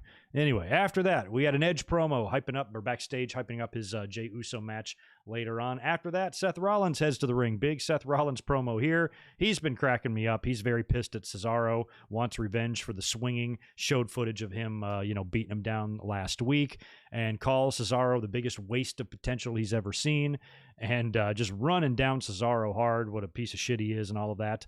Shinsuke Nakamura comes down, music, of course, and he comes down and kicks the shit out of Seth Rollins, just gets in the ring. Seth is trying to back him off on the mic, and Shinsuke just gets in the ring and beats him up. And later on in the night, that match was added officially to Fastlane. So just randomly, not that Seth Rollins and Nakamura will be a bad match on pay-per-view. It's great, but you talk about being thrown together last fucking minute. So they're just adding this to the card just for the fuck of it, and they even removed a match. Earlier this week, they just took away the Shane McMahon-Braun Strowman match that was scheduled after Monday night. They made that match official for Fastlane, and it has disappeared from WWE's website, which just another example of how they don't know what the fuck they're doing. So I'm not complaining about Rollins and Nakamura. It's just a match that you could just do on SmackDown next week, and now it's going to be on the pay-per-view. But it'll be a good one, maybe even a show opener, but not necessary on SmackDown. Know what I'm saying? Anyway, after that, Dominic and Rey Mysterio defeated the Street Profits in a pretty decent tag match. Bobby Roode and Dolph Ziggler were on commentary for that. After the match, Chad Gable and Otis came out and challenged Dom and Rey, I think. And then Street Profits hung around with Roode and Ziggler on commentary. So you had 15 people on commentary for this match, and Gable and Otis defeated them when Otis hit like a long splash from, I believe, the middle rope onto Dominic for the win. So you won one and you lost one for the Mysterio family. After that, we got a Daniel Bryan promo, comes out to the ring, says that he knows he can beat Roman and he will tap Roman out. So he's vowing not just to defeat Roman and fight as an underdog to beat him. He's vowing to humiliate him, to humble him, to break him. This is the type of words and language he used, and I liked this. I really like this Daniel Bryan that's confident. He is more confident than I've ever seen Daniel Bryan. Staring down the face of a very, very strong, credible champion, somebody that's very difficult to beat, who has never tapped out in his career and is at the top of his game. And he's saying, not only I'm going to beat you, I'm going to make you look like a bitch. Right on, Daniel Bryan. Who would have thought? Fucking vegan Daniel Bryan would be out here kicking this much ass. He does not seem to be intimidated by Roman Reigns at all. And that even prompts Roman to come out. I believe he comes out to the stage. And he basically says, no chance in hell, little man. You will never tap me out. I've never tapped out in my life. I'd rather break my arm. I'd rather lose my arm. I'd rather die than tap out. And he's insisting that Bryan is not going to be able to do this. And Bryan says he's going to break him. I'm going to break you of your delusion. I'm going to show you that you are not what you think you are, and I will make you tap out. And that was all just super good stuff. I really appreciate and like Daniel Bryan's confidence here. And when you think about what Roman has done, in his programs so far since returning as champion or at SummerSlam and winning the title, he's made Jey Uso and Kevin Owens look phenomenal. He's made them look so strong and so good. I have no doubt he will do the same thing for Bryan on Sunday. I don't think that Roman is losing the title. I think, there's an option here, as we'll talk about in a minute. There's an option here to have Bryan be added and make a triple threat at WrestleMania based on how they're setting all this up here. But I don't think Roman is going to lose the title on Sunday. It's going to take some shit to happen because we do have a special enforcer for that. But I know this for a fact. I think Daniel Bryan is going to take Roman Reigns to the absolute limit. And it's going to, and Roman is not working like Brock. When he came back and aligned himself with Paul Heyman, I'm thinking in my head that Roman's going to just fill the Brock void. He's going to be that type of worker. He's going to beat the shit out of everybody very methodically and just overpower you and just really impose his will on you whenever he wants. But instead, he's been just basically just wrestling guys. He's just been wrestling better than them. But he's been given a lot of offense or been taking a lot of offense, and he's been taken to the limit no more than once. And a lot of people feel that Kevin Owens had him beat during the Royal Rumble botch. So I have no doubt that Daniel Bryan is going to have the performance of a lifetime on Sunday and come just a hair away from winning the title. And based on what the special enforcer does, this could maybe add a way to get Daniel Bryan into the main event of WrestleMania. It's very possible. We'll talk about that more in a minute because Edge versus Uso is coming up. Sami Zayn lost to Baron Corbin backstage. He's trying to convince Kevin Owens, his old buddy, to be a part of his documentary, his expose about the conspiracy against him or whatever. And Owens, of course, is not having it. So he pitches this idea. He goes, why don't you come down to ringside, watch my match up close and personal with Baron Corbin. If you don't see anything fishy going on, then I'll drop it. And Kevin Owens is like, okay. So then we go to the match, Sami Zayn versus Baron Corbin. Baron beats him with the End of Days. And Owens is watching the match. He's on commentary. He goes, I don't see anything weird. I don't see any conspiracy. The referee looks like he's doing his job. Sami Zayn confronts Owens. He goes, you didn't see all that? And Owens is like, what? The referee was doing what he's supposed to do. So Owens gets pissed and winds up, as Kevin Owens isn't looking, he winds up and hits Kevin Owens with the craziest and sickest looking haluva kick I've ever seen, right to the side of the face, attacks Owens. He goes down and just beats the hell out of him. So Sami is still convinced that, he's got this conspiracy against him, and I don't know what this will lead for any of these guys in WrestleMania. If this is going to be Sami and Owens again, or if maybe we are kind of gearing up for some sort of alliance, I don't know. But pretty funny stuff from Sami Zayn. He's pretty damn entertaining. We had kind of a via satellite and brawl segment between Big E and Apollo Crews next. They of course have their big Intercontinental title match on Sunday with Big E defending the title. They're both in separate locations in the at Tropicana Field. And Big E's promo was coming off weird. It's still kind of hard to really focus on him being so serious because he's got that kind of funny voice. A couple of times when he's cutting this promo, I thought he was kind of joking, but then I was like, oh, no, he's trying to be serious here. He's trying to be really, really serious. And Apollo, I wasn't that much of a fan of either of these, and I've liked what I've seen from Apollo so far. All of it's been good. But this exchange here, I don't know. There's just something was missing, and I'm glad that wasn't it, because if that would have been all we had and that was the promo, I would have been a little bit kind of underwhelmed a little bit. But luckily, Big E, after a couple of jabs back and forth, Big E just says, you know what? No waiting. He takes his microphone off and he gets up and leaves to basically go find Apollo. Camera follows him. He's walking around Tropicana. Hey, Apollo, where are you? Finds himself a golf cart. In the last 365 days, how many times have golf carts made an appearance in wrestling? I think we're up to 5 or 6 now. This is a very common thing. It's probably a record year for golf carts in wrestling. So he gets in a golf cart, starts driving around looking for Apollo, finally finds him. Apollo backs off, and they just go and have a huge brawl with each other. So all that was good. I like the brawl much better than the promo. But, of course, they will have their match on Sunday, and I'm still not 100% sure who I'm going to predict in that. And I better figure it out because predictions are happening in a minute. that leaves us with the main event on SmackDown. Edge versus Jey Uso. Edge's first match on SmackDown in 10 years. So awesome to hear his music and to see him come out there. Great looking gear. I guess since he lives in Asheville, he's decided to be a Carolina fan, even though there's 17,000 schools in that state. He's got the Carolina blue trunks on. They look very good. And just cool to see Edge in the SmackDown ring, even though it's 2021 and it's in a Thunderdome and shit's all weird. Just saying that out loud is pretty cool, considering, how he had to retire and everything. So Edge back at SmackDown was awesome. He looked great, working his balls off in there. Even hit a top rope Hurricane Rana onto Jey Uso, which was crazy that he didn't need to do. He winds up getting hit as well later on with a Jey Uso splash, which he kicks out of. In the end, Edge hits Jey Uso with a spear to win the match. No big surprise there. Daniel Bryan, by the way, was on commentary for this whole thing, watching. So Edge wins the match. He now is officially named as the enforcer to the match on Sunday between Daniel Bryan and Roman Reigns. So that could be interesting.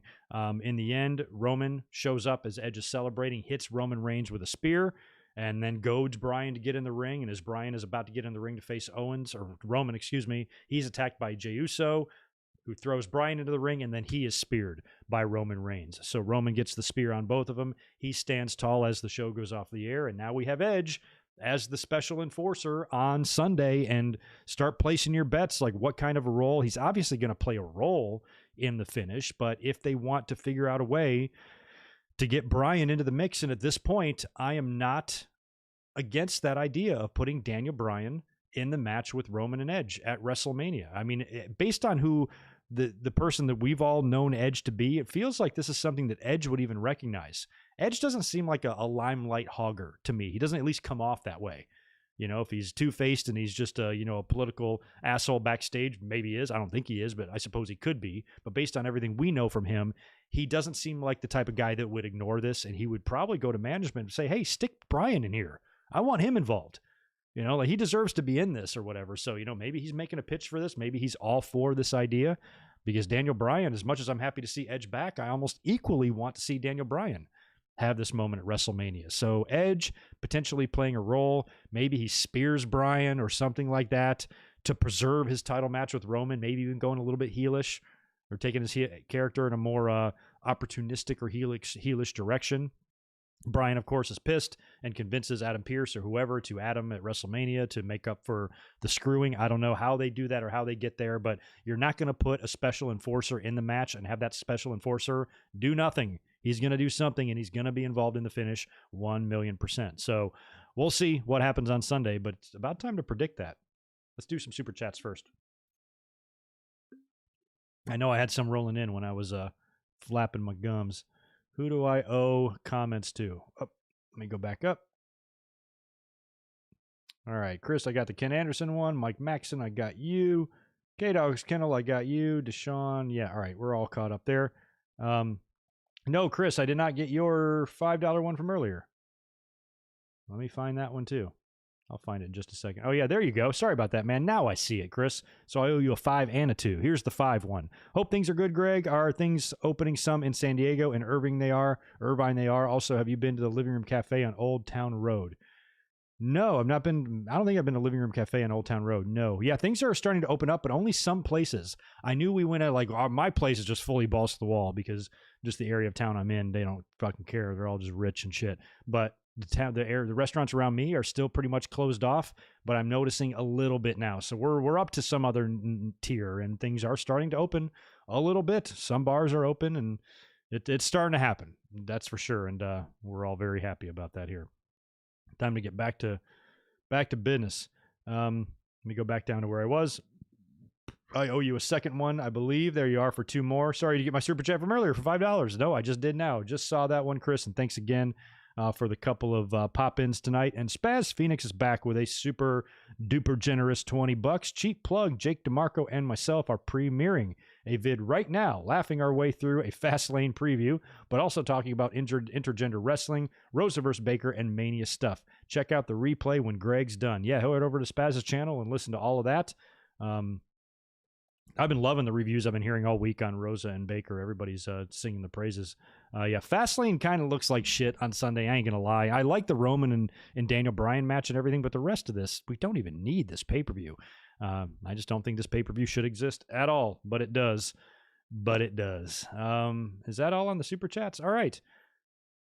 Yeah, I wouldn't be surprised at all. I've been calling Jimmy Uso. Zane G is mentioning Jimmy Uso return.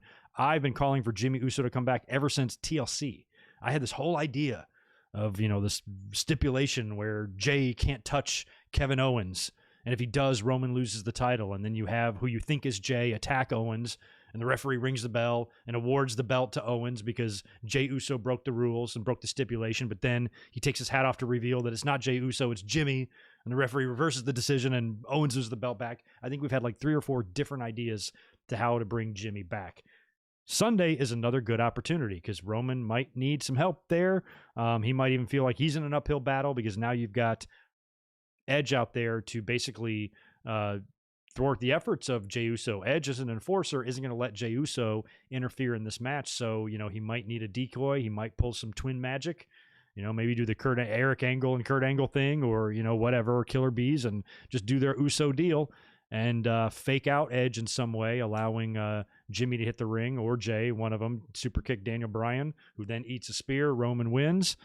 And, then maybe Bryan is pissed and maybe he even maybe asks Edge, hey, if you win the title from Roman, I get whichever one of you fuckers wins at WrestleMania, I get the first shot. And then we might get some Daniel Bryan and Edge matches after that. So I don't know what I'd prefer. If I'd rather just get the one-on-one with Edge and Roman, that's what I thought I wanted. But based on the way the build and everything is going, I feel like Daniel Bryan makes it a little bit more exciting. So I guess it just depends on what we see on Sunday. So let's start predicting this. Only 6 matches, and that includes the match they added last minute tonight with Seth Rollins and Nakamura. Other than that, it's 6 matches, and none of them don't really stick out to me that much except for 2 of them, which should be interesting.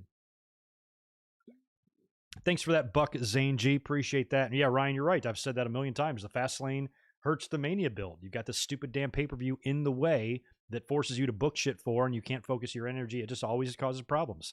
That's why Hell in the Cell causes the same problem, because Hell in the Cell matches should be reserved for feuds that are personal, that are vicious or bloody, or have, just a lot of history, and it's a good blow-off type of match. That's what they've been always used for. That's the way cage matches have always been used. Could you imagine the 1970s or the 1980s if WWE had one event per year at Madison Square Garden where it's all cage matches?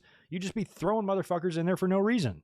You shouldn't do that. So I think you should just save them. And when you have pay-per-views like that on your calendar, it basically it puts an obstacle between you and where you're trying to go. And Fastlane is the same thing. Fastlane is in the way. It ain't a fast lane. It's a speed bump is what it is, because it just completely fucks up your momentum and you can't focus on WrestleMania, which now after Fastlane gives you less than 3 weeks until the big show, big 2-night event that's supposed to be your Super Bowl, and you're just going to throw it together in 3 weeks?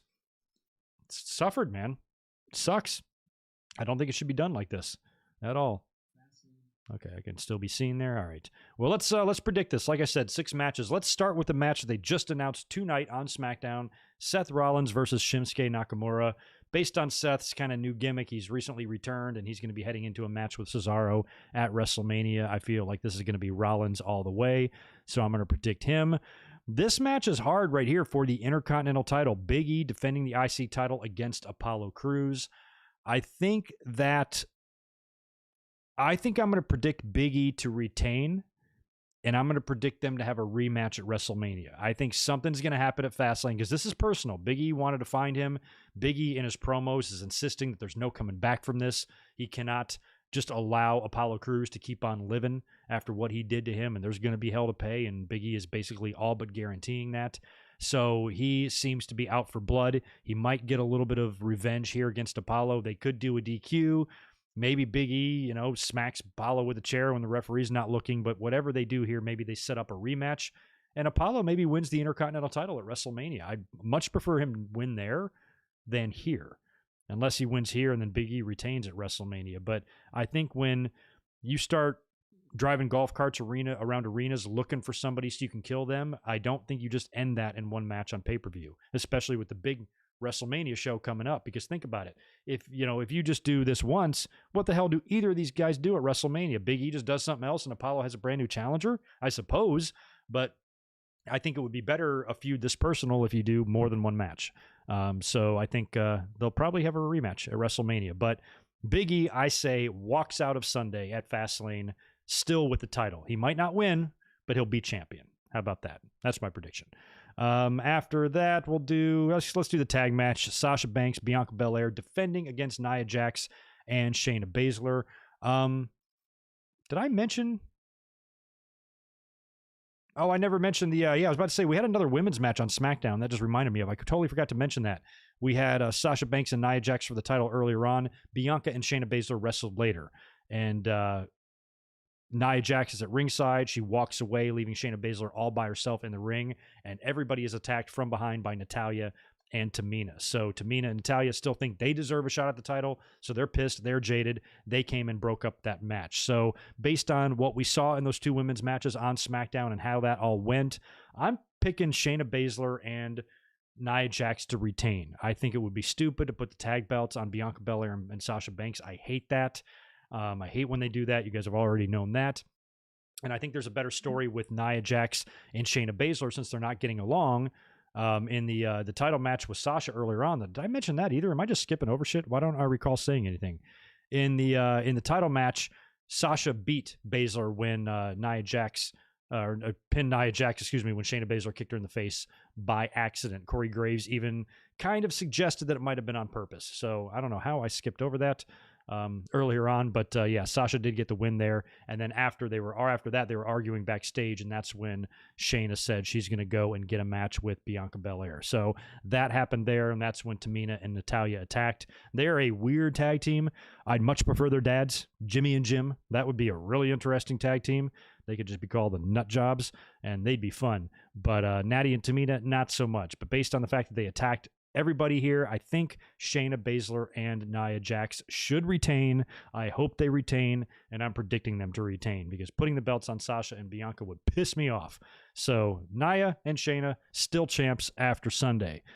Drew McIntyre versus Sheamus. This should be the big grudge match. This should be the big blow-off, a match that we already thought we had, but they've been at each other's throats for a few months now, the big falling out between these two good friends.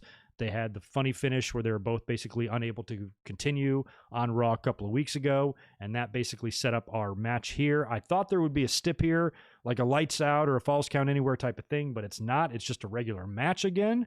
So as we talked about in our Raw review, first of all, to me, there's no doubt it's going to be Drew McIntyre winning this match because he's going to be facing Bobby Lashley at WrestleMania. And I think, as we've been speculating a lot about WrestleMania and what they're going to do with the Lashley and McIntyre stuff, we talked about this on Monday night, and I pitched this idea of maybe a double turn. I think WWE finds themselves in really good position here to do a double turn at WrestleMania because think about it. Bobby Lashley is really the heel. Bobby Lashley's the dirtbag. He's the one that attacked Drew McIntyre after the Elimination Chamber match and allowed The Miz to beat him. But Lashley, he's pretty much liked by all of us. We like him as champion. We think he looks badass as champion. We all view him almost as a babyface, even though he isn't one. And Drew, he's worn out his welcome with a few people. I still love Drew. I think he just looks like $1 million. He looks like a star to me. He's got that Scott Hall, Rick Rude type of thing going on. That's so badass looking. I've always liked Drew. I never soured on him. I liked him just as much now as I did before he was champion, but that's not the same for everybody. There are plenty of fans who aren't a big fan of Drew in this babyface role. They feel like he's second fiddle to Roman, and he's not doing a good job carrying the company or whatever. So what if you fix this whole situation and do a double turn? Because I think anything short of a Bobby Lashley victory at WrestleMania, anything short of him retaining, is going to be a disappointment to a good portion of fans. Maybe not everybody, but a pretty good portion of fans are going to be bummed out by that outcome. But it might be an easier pill to swallow if you have some fun with it and you do a double turn right there in the course of the match. And since Sheamus and Drew, we talked about this on Monday, and I said this, I'm like, they planted a little seed there. It was subtle as hell, but the fact that Sheamus and Drew McIntyre were in the ring together and not trying to kill each other, when all you've been hearing from these two is that they want, they're at each other's throats and they want to tear each other apart. Even McIntyre's promo on Raw about his match with Sheamus at Fastlane, he wasn't saying, I'm going to tear him apart. He's going to say, we're going to tear each other apart. And I know at Fastlane, we're going to tear each other apart. He should, if he's really mad, he should say, I ain't going to get teared apart. He better watch out for me. I'm going to tear him apart. He's not going to get one single punch on me. I'm pissed. I'm going to whoop his ass. But instead, he's like, he's almost putting his friend over, saying he's going to hurt me just as much as I'm going to hurt him. So I feel like after Sunday, provided we have a winner and there's no fucking funny business again, where do you go in this feud from here? I don't think you go anywhere. I think the beef is squashed. And I think these guys might go back to being friends again. It's like they had that falling out. This is all way too fast, though. WWE would be much better if they stretched this out and did a little bit more long-term booking. This all started and is over before, it even really got cooking, I feel like. But they've already had their falling out, their series of matches, multiple matches on pay-per-view, on Raw. Where else is there really to go now after this? Wait for Drew to win the title at WrestleMania and then just face Sheamus again? That's boring. So what if Sheamus shows up and costs Lashley the match or helps Drew beat Lashley for the title? Lashley and MVP go heel, and McIntyre joins his friend Sheamus on the heel side, and now McIntyre is a champion with an attitude, and now he's pissed, and then he can channel some of that. And all you fans, after what Bobby Lashley did to me at Elimination Chamber, you turn your back on me. Everybody seemed like they wanted him. He was the hot new toy that everybody wanted to play with, and you forgot about me and all the hard work I did during the pandemic era, carrying this company during these difficult times. I was wrestling every week when Roman Reigns only wants to wrestle pay-per-views. I'm a workhorse. I bust my ass. What do they say? I'm the first guy that gets there and the last guy to leave. They'll say all that shit, all those cliches. And you fans turn your back on me. So I realized who my true friends are. Sheamus is my true friend. And he helped me, on WrestleMania or whatever. And maybe you do that. And then after the match, you've got Drew as champion and you've taken the belt off of Lashley, but you've done a double turn and now you got Lashley pissed as a babyface coming after Drew, and maybe Lashley wins the belt for a second time coming up in a couple of months or the pay-per-view after, or maybe even SummerSlam if you want to wait that long. I'd rather have Lashley just win it back rather quickly. But you could do that, and I think that would be a good way to get out of the situation that WWE might find themselves in. They're kind of painted in a corner a little bit here if this remains babyface Drew versus heel Lashley. Because how do you really just beat Drew after everything he's done? How do you beat babyface Drew clean with the Hurt Lock in the middle of the ring? I know some fans would have no problem with that and don't see the issue, but it's not really the way WWE operates. Based on what we've seen them do with Drew, that doesn't feel like something they're going to do. Just have Lashley, the guy that screwed over Drew, not get any comeuppance at all. Drew gets no revenge. Drew just gets hurt, locked, and put out. But then if Drew beats Lashley, it's like, shit, Lashley looked great with that title. Why are you taking it off of him? So I see potential, lose-lose situation here if you don't do something extra in the WrestleMania match to spice it up. And I think doing a double turn there would be a lot of fun, and having Sheamus show up and help Drew McIntyre win the title. And now you got Lashley as a babyface, pissed off Lashley as a babyface, and then he just goes on a tear until he finally gets Drew again and then beats him for the title in the blow-off or whatever. And everybody wins there. I think that's a better scenario for, keeping everybody as strong as possible, basically, without, making anybody look bad or weak or buried or any of that nonsense. So anyway, long story short, Sunday, Drew McIntyre defeats Sheamus. Randy Orton versus Alexa Bliss, one-on-one. They're advertising this match like it's legit one-on-one. I don't know what they're going to do. Oh, thank you for that, Deshaun Robinson. It's announced Drew versus Sheamus is no holds barred. Okay, it was not announced that this past Monday, correct? And I had said, why is there not a stip? But there's a stip now. Okay, no holds barred. So that's good to know. Thank you for that piece of info, Deshaun. But still, that's not going to change my prediction. Drew over Sheamus, 100% there. So Randy Orton and Alexa Bliss, I mean, I don't know if it's really believable that Randy Orton could defeat Alexa Bliss clean, because if this is a straight-up fight, she would beat his ass. So how are you going to convince the fans? If Randy Orton goes in there and hits her with an RKO and she doesn't kick out, we're not going to believe that. She's way tougher than Randy Orton. So what are they going to do here to make this believable? Otherwise, if Bliss gets buried here, she might as well just quit or go back to NXT, because once you lose to Randy Orton, there's really no coming back from that. She should just go to AEW, really. So hopefully WWE does the right thing here and they don't make Bliss look like an idiot, and they show her strengths, because, if she loses to a jobber like Orton, that is going to be criminal. But I'm going to pick Randy Orton in the match with Alexa Bliss. I don't know how it goes any other way. She's fucking with him. He's spitting up black ooze. He's freaking out, talking to himself in the mirror. He's got to win this match to set up Bray Wyatt at WrestleMania or The Fiend. Do we see The Fiend here? I have pitched the idea of maybe somehow making the match against The Fiend, but not seeing The Fiend physically until WrestleMania. What kind of match are they going to have at WrestleMania? Firefly Funhouse, Firefly Funhouse, or something crazy like that. I think it's going to be a little bit less comical than the Firefly Funhouse. I've mentioned that before. I think this should resemble more of a Boneyard match or a compound match than, something fun like what Cena and Bray were doing last year with the silly shit. I think this is going to have to be a little crazier, cinematic type deal. At least I hope. I think they really need to do cinematic for Orton and Fiend at WrestleMania, because the last time they were just in the ring, a couple years back, it wasn't very good. But this match here at Fastlane's got to set all that up. So obviously he'll probably defeat Bliss. What kind of match we see here in the ring? I'm sure there's going to be lots of magic tricks, lots of lights going off, coming back on, and Alexa Bliss changing forms a couple of times. And I guess, place your bets. Do we see the Fiend here, or do they wait and we just see him, or do we just see a presence of him or whatever? I think what I would think they're going to do here is have Randy Orton do something to Alexa Bliss to draw the Fiend out of hiding. Especially if he does get his hands on her or something and he's able to do some damage to her. I don't know. It should be interesting. This is one of the matches I'm looking the most forward to, just because it's going to look weird, and I'm curious what the fuck they're going to do. But based on how Alexa Bliss has really been tormenting Randy Orton on TV, Randy is going to, I guess, win this match, and that should be enough to draw out the Fiend and set up whatever they do at WrestleMania. That's my guess. I just don't know if we're going to see him on Sunday or if we're going to see him later down the road. Don't know. I think so, Sonny Man. If Orton wins, does that put him first in line for the Raw Women's Championship? It does. And I'll tell you, to go one better, if Bliss wins, that puts her in line for the Raw Women's Champion. Fuck Charlotte. If Bliss goes out there and beats Randy Orton, sorry, Charlotte, you're going to be on the kickoff panel with Jerry Lawler and Kevin Patrick, apparently, since Charlie Caruso is no more. It's going to be Alexa Bliss now. So I don't know, but it's going to be interesting. It should be fun. It should be funny. The crazier, the better. I want them just to go balls out. Just get as nuts can be.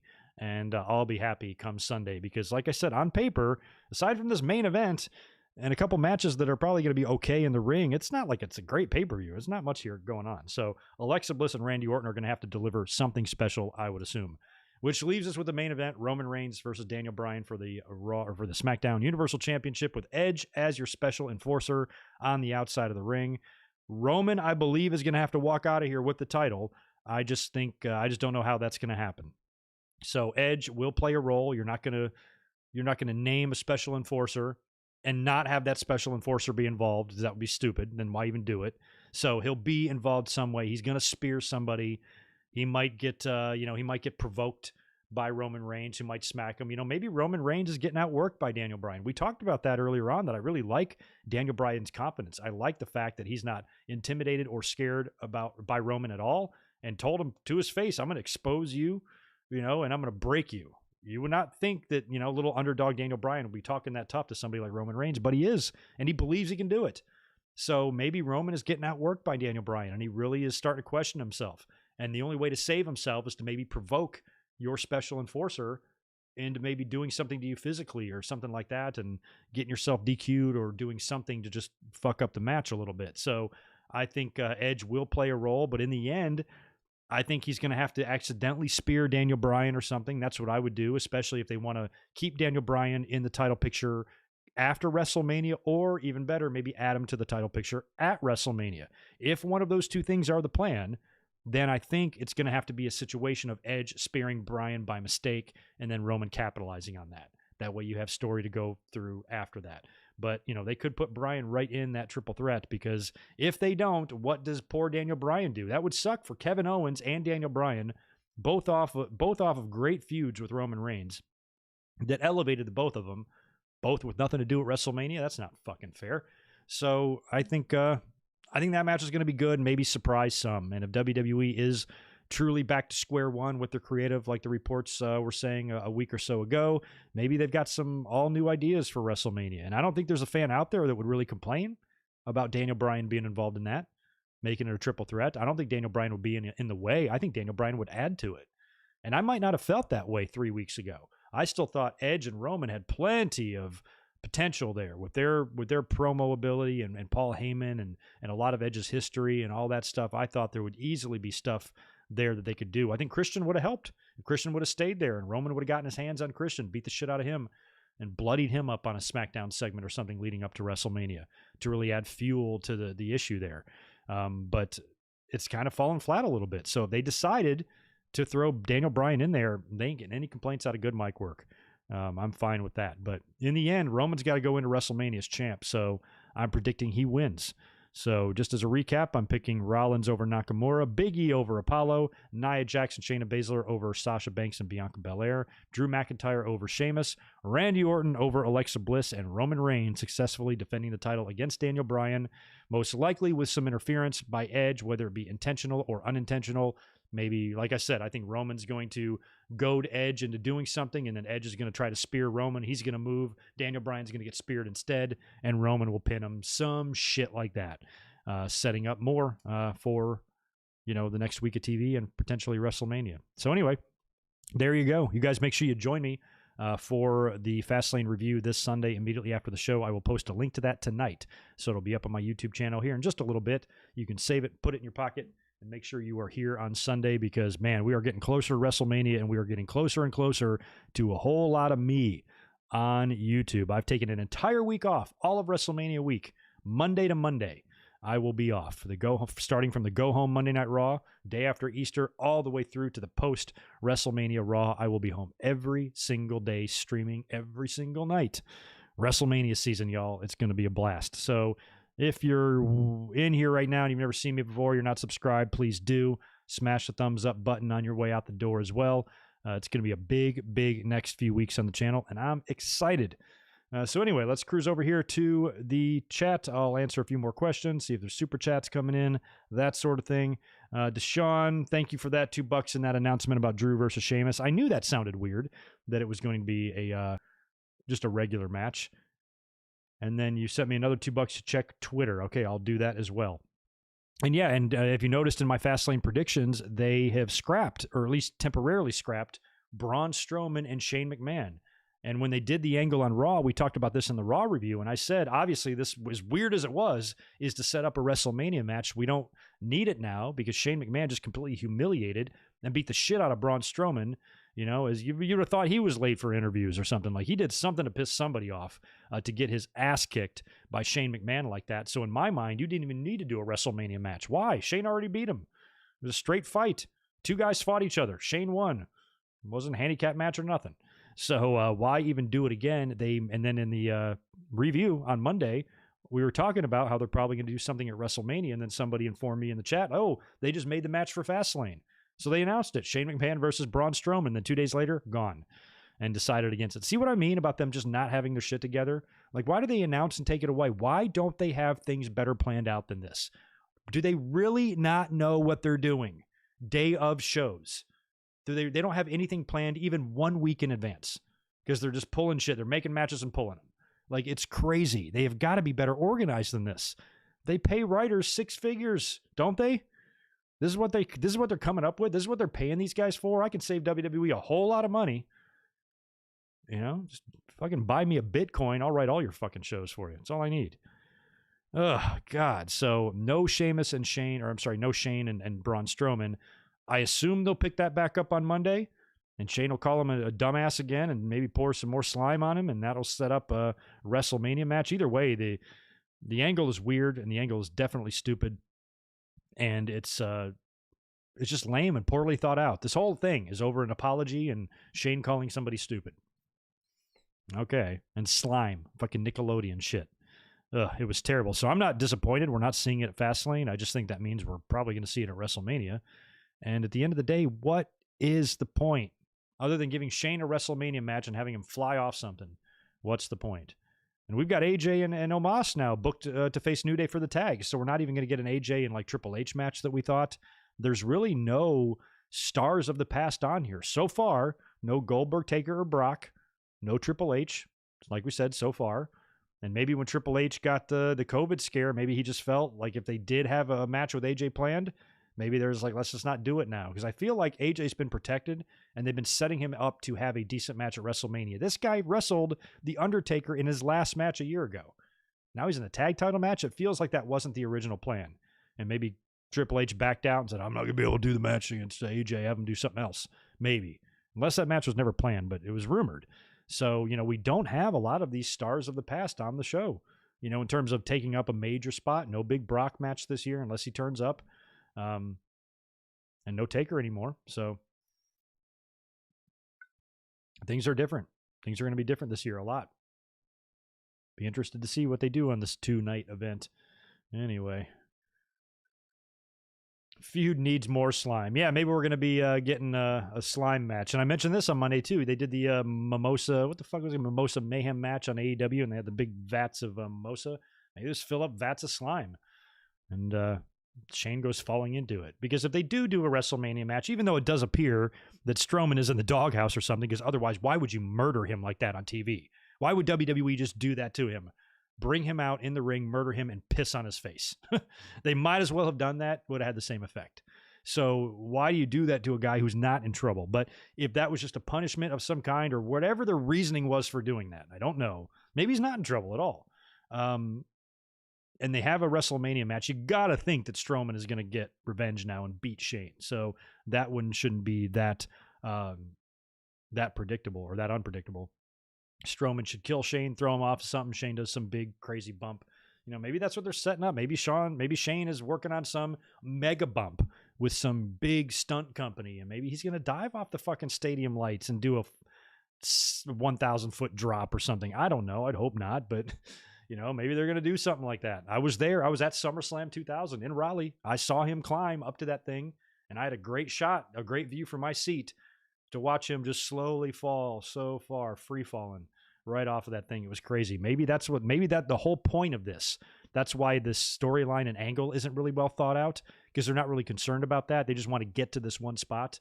So they're not thinking about how to make it, compelling in any way. They're like, oh, let's just make these guys hate each other for a couple weeks, and so Shane can dive off this thing. It feels like that's what they're doing. Because this is not, if they were going to do something with these two guys, they could have planted a seed for this months back. They could have done a couple things over the summer that made you think that, but WWE just does not think that far ahead anymore. They don't. Yeah, they're going to have that ship there at Mania. They're probably going to use whatever they had planned for last year, maybe just tweaked up a little bit. And Shane is diving off that shit, man.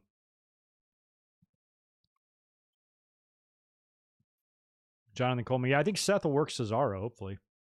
Probably a night one. It feels like a night one match to me. We'll see. But anyway, I think that's going to be it. I think I'm just about done. I got all my notes done. We've answered everything in the chat. And I've got to regroup and everything and get ready for this weekend. So just in case you're not sure, obviously, no podcast tomorrow because normally this podcast would be happening tomorrow. But Sunday night, right after Fastlane, we'll be up here doing a review. And on Monday, we'll be up here doing a Raw review as well. And then 1 week from tonight, big live stream prior to SmackDown going on the air on the 20th anniversary of the final WCW Nitro. I'm really excited to do that stream. It's all ready and prepped. Notes are ready to go, and that's going to be fun 1 week from tonight, next Friday. And in general, it's going to be a wild time on the channel between now and WrestleMania 37. So you guys have a great rest of your Friday evening. Enjoy your Saturday tomorrow, and I'll catch you Sunday